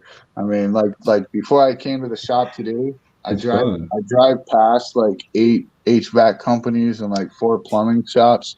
So I literally hopped in their dumpsters, you know. Um, Dude, I'll tell you, man, I just today alone, in a matter of a half an hour, I got 30 pounds of brass and about 50 pounds of copper wire, number one stuff, Bear Bright, like you wouldn't believe. I mean, dude, that's like a $400 pickup in 30 minutes. So Why not? do you accept their flat fee, or their flat? What am I trying to say? The estimate of what your containers weigh, or do you have them reweigh your containers after they're empty? So, yeah, they reweigh my containers. I make sure of it. Okay. Yeah, definitely. Because like there'll be some scrap yards. Well, like for instance, if you're taking in tote bins, with stuff, right, or whatever, they'll say, oh, well, that they'll calculate on the computer where it's 20 pounds off. Well, now you just lost 5 or 10 pounds worth of copper. You know what I Yeah. mean? Right. Yeah. So that's why I always tell them straight up, weigh it before and weigh it after, because I know what my bins weigh, and yeah. So if you're knocking 10 pounds of copper off of that, you better be writing me, paying me in gold bars. I'll tell you that. It's standard operating procedure. Why would somebody not do that? Well, a lot of places don't though. Yeah. I mean, a There's a lot of 5-gallon bucket places, weighs 2 like pounds, 14 grams. I mean, like I went. So we got this Chinese yard. We got a Chinese yard here. It's like they kind of ship everything to China, right? And I was bringing in stuff in 5-gallon buckets there, and they tried telling me my 5-gallon pail, okay, weighed 5 pounds. Yeah. Right? Exactly. No pounds, hell in way. No hell in way. My 5-gallon bucket don't even weigh 1 pound, let alone 5 pounds. Exactly. So, yeah, I mean, it doesn't seem like a lot, but at the same time, if it's in copper and you're getting $5 a pound, you just lost $25. There you Well, if you go. hand stripped Right. it, that's a lot of hand stripping. Shit. Mm-hmm. Yeah. So yeah, I always make sure they weigh it. Like even when I do my shred, they weigh me in, they weigh me out, and I always keep track of the weights as well. I got like I said, with my non-ferrous, I got a big scale, at the farm, and then I have like a smaller scale in the storage in the city. So I always weigh my non-ferrous stuff before I take it in. And I mean, I picked up that scale on eBay. I think I paid like $30 for it, but it works awesome. My tin, on the other hand, what I do is I go to 1 yard because the 1 yard will pay me more for fridges. So I'll weigh my entire load there first, and then I'll go and take off the one fridge that I have in the bin off, and then I'll weigh out, and then go to the other yard to get the better price, and I already know my weight. Yeah. Nice. Yeah. Yeah. Yeah, they weighed us in and weighed us out, but I'm not sure that that they did us fair on our containers. Right. What kind of containers are you taking in? Like just tote bins and stuff? Yeah, we just had some milk crates and 5-gallon buckets, and then we just had a pallet in the back of the truck with a bunch of Yeah, a lot of yards will classify a 5-gallon bucket as 5 pounds. And milk crates, I think they do it at a flat fee of 3 pounds. And I mean, they weigh nothing near that. So yeah, I always make sure that they reweigh them afterwards. And if you ask them, they should do it. If not, don't go to that scrapyard. You know what I mean? Yeah. Yeah, that's for sure. Yeah. Like I get they got to make their money too, but I mean, if they're the ones setting the prices, and that's another thing too. People got to understand they may set their prices, but their prices aren't set in stone. You know what I'm saying? Right. And that's one thing. There's always room to haggle on it, regardless. And that's something I learned because when I first started, I used to just take everything in and take their word for it, and then I got knowledge on it. And I started realizing I was losing a lot of money, because one thing scrapyards don't want you to know is what they're getting for it, and what you could get for it if you actually knew what you were after. They try to play the dumb card. You know what I'm saying? So that's one thing I've noticed, and that's why I started haggling with a lot of scrapyards about it. And I probably went through 20 different scrapyards, and I mean, I was willing to drive 2 hours, for the right price, and then finally, I got a phone call the one day from a scrapyard I used to go to, and they said, "Well, why don't you come to us anyway?" And I said, "Well, you guys ain't paying what I should be getting." That's all there is to it. So I go to, buddy over there, and they're like, "Well, okay, like we'll work it out with you, blah, blah, blah, come into the office and we'll talk." Right. And once I did that, they obviously gave me better prices. I go to them now, but they know that I know, the knowledge behind it. Right. Yeah. Yeah. Well, that's, we take such a volume when we go. We take the truck and the trailer behind us. It's not like we're just the average Joe coming up with, a bag of aluminum cans or something. Right. Yeah. Yeah. You just got to haggle with them, just tell them straight out, like I know, and play the market card against them. You know what I mean? I mean, if you look at copper, what it was just at the beginning of the year to what it is now, I mean, play that market card against them too. That should at least let them know that you know what you're talking about. You know what I'm saying? Yeah, and I mean, I think we do better on our copper just pouring big bars and selling the bars. Oh yeah, for sure. But yeah, I mean, like even though you're tin, the tin, you can still haggle on that too, right? Like right now, the average Joe right now, just on tin shred here, is getting about, I think it's $320 a ton, and I'm getting for mine because I give them a hard time. I'm getting about $360 a ton. So I mean it's an extra $40, but again, when you're bringing in large amounts, it makes a difference. Yeah. Yeah, exactly, Charles. Yeah. 100%. I mean, I've got a load of jelly wire on the trailer right now that's probably, about the same as what we took before, close to 800 pounds. And I certainly would expect a little better than, the one place that I've already called, they said they'd give me 25 cents for it. And I said, no. I mean, we went back in February and sold that other jelly wire, and we got 30 cents right at that time for it. So, I'm pretty certain that we can do better than 25 on it. Right. Yeah, and especially with copper prices nowadays too, Uh-huh. Yeah. So what is it like when you say jelly wire? Are you talking like the optical wire? It's communication cable. It's Right. like Okay.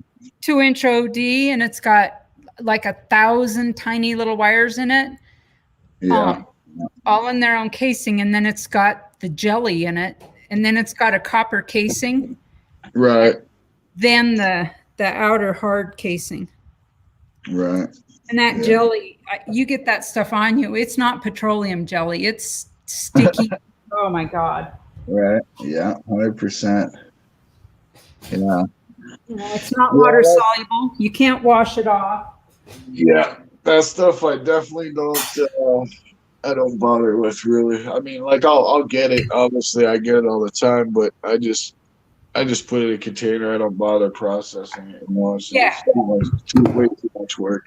Well, that first stuff that we got, we saw that copper, that outer sheath, and we thought, boy, will really put us in the copper business here. So we went ahead and waded into it, and we've got a big metal welding table outside with a vise on it. We just stuck it in the vise and then ran the utility knife down it, laid it out in the sun, let it get real hot. Yeah. And then stripped that outer casing, and it had a plastic sleeve and that tin casing. Right. And then we took all the jelly wire and we looped it up and threw it in. We had a burn barrel there and threw it in the burn barrel and lit it on fire. Yeah. But we found that the casing actually, it melted off of it. Right. And we poked holes in the bottom of the burn barrel and let that plastic melt down. Right. Cool overnight, and the next day you could pop it off just like a mold, like a piece of candy or something. Right. So your yard lets you take in burnt wire? No, we haven't taken any of that. We kept all of it. Oh, okay. The second load that we got, we took over to the yard. So Yeah, 'cause my yard, they won't touch burnt wire at all. They'll actually write you a fine and get a hold of the city if you bring in burnt wire. Yeah. Yeah. I think we'd have to prove that it came from like a house that burnt or something before. Yeah. Because there was a guy here that used to burn it all the time. And he took a load in there last year. I think it was like half a ton. And it was all burnt. And they ended up fining him almost 140 grand. Holy cow. Yeah. I'm just like, holy shit. Well, there goes your house, bud. You know what I mean? Like, no. That's not good for the environment, though, Right. Yeah.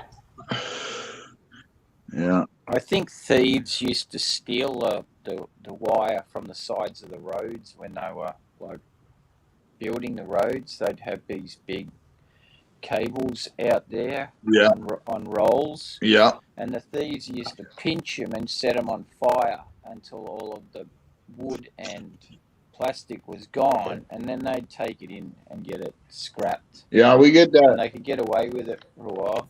Yeah, we get that here a lot too. So we have the police put together like a copper thief unit, because like people would literally break into houses, take a sledgehammer to the wall, cut out the copper pipe, pull out the wiring out of the walls. They'd walk up to the hydro poles and the ground wire they would literally cut off and take that into the yard. Like new construction homes. Yeah, and even just hydro poles, that are outside on the street, they would cut off that ground wire and take that into the yard. It's just crazy, Like I remember the first time I brought in my first big load of copper. I mean, they had the police there and everything, Thank God I had a letter from the HVAC company though, but yeah, it was crazy. Yeah. They all thought I stole it all, right? I'm like, no. Yeah.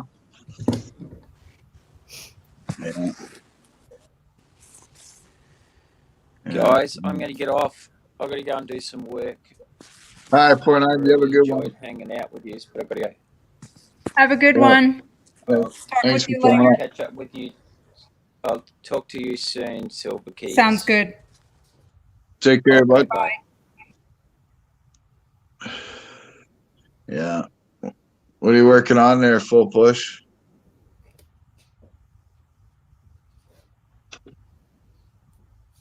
I can't unmute you. You got to unmute you. Apparently, I can't do that. What do you got? This is the BR Chef meat cleaver. Nice, nice. I'll find my picture here. There we go. It's looking nice, bro. Yeah. Getting a good profile to it. Getting the blistering polish upon his ass. Getting my fingertips manicured as well. Look Yeah, out, ladies. I was just gonna say that, bro. You got more polish on that nail than you do on the piece. I mean, you know, you walk in and like when you get them all like, out of your bath and your nails are just like bling, like you're a 2-year-old. You know what I mean? You got so much protein in some of it. All right. All the ladies are like, so we need some Red Rouge and we need one of those. Yeah, just get them going, you know? Right, right. Yeah. Yeah, it turned out pretty sweet. Maybe an auction piece. I don't know. We'll see. DR Cool, Chef man. wants to get a hold of it. Well, I mean, I'm sure he'll Yeah, know when I get it. BR Chef's still here lurking too. He says, I'm going to mute for a minute while I run my stripper here. cool, cool. He's like, I'm going up on trade day to sell some stuff. Are you, BR? Huh. Trade day. When's this trade day thing at? I don't know. Oh, It's on yeah. the one cat. I can't remember the dude's channel now. I think. Opportunity, isn't it? There you go. Yeah. I keep Yeah. trying to mix it up with. What time's that at, BR?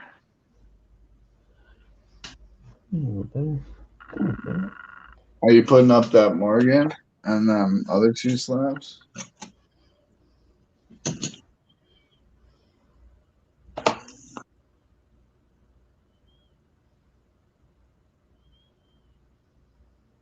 Get a good mirror on.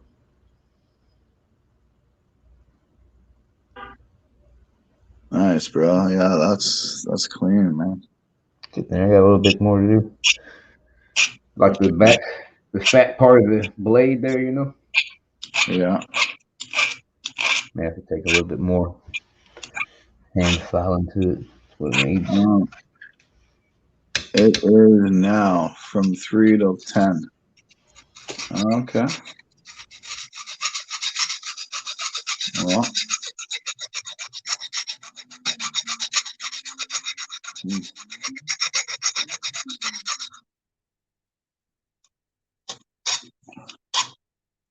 I guess he's going to sell some stuff.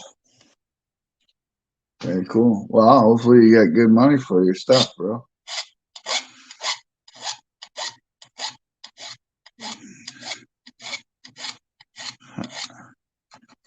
Are you selling the Morgan and that on there?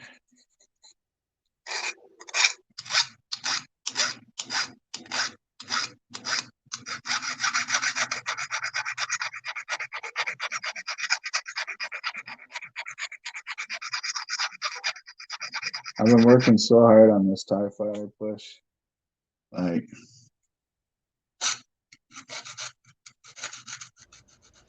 Right. yeah. Well, considering you melted the first one, I mean, it's like, yeah. yeah. Man, I can't wait till it's done though, you know. Hell yeah. Especially now that you done melted the first one. I told you I'd buy it. Twice in a row, guys. That's 2 times in a row. Yeah. I told you I'd buy it, BI. You know, all you gotta do is drop that $5, bro. That's it.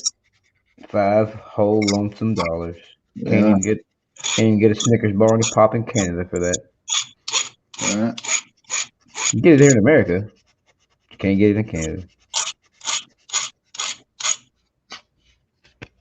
And just think, bro, you're already sending me a box, so you can It's just already riding toss it free, in. right? Yeah, you can just toss it in there. And, you know.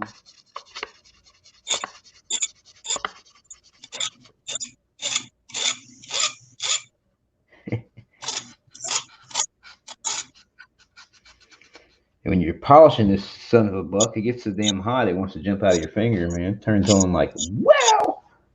Right. Don't take very long either. It's funny. You think all the heat would be wherever you're wanting to polish it, but the heat goes to the opposite end of it, just with the quickness, man. It's Yeah. silver is the best transducer of electricity and heat, so it doesn't take long. Yeah, it is.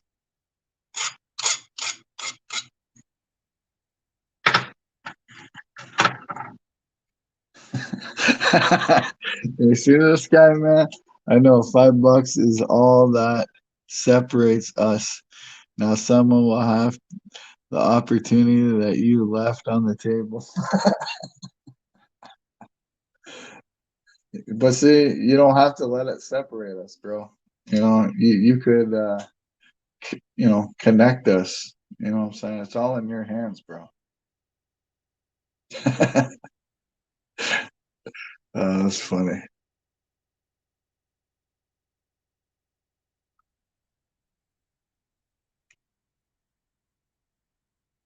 Man, this wing came out so nice.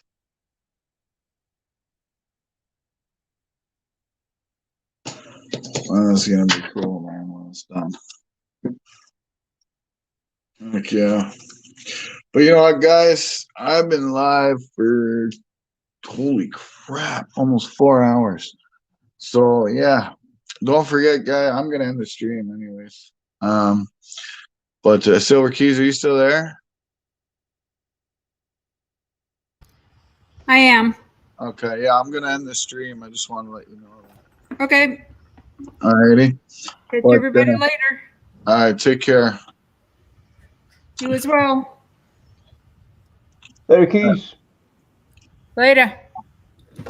There we All go. right, guys. There's the bling. Nice, bro.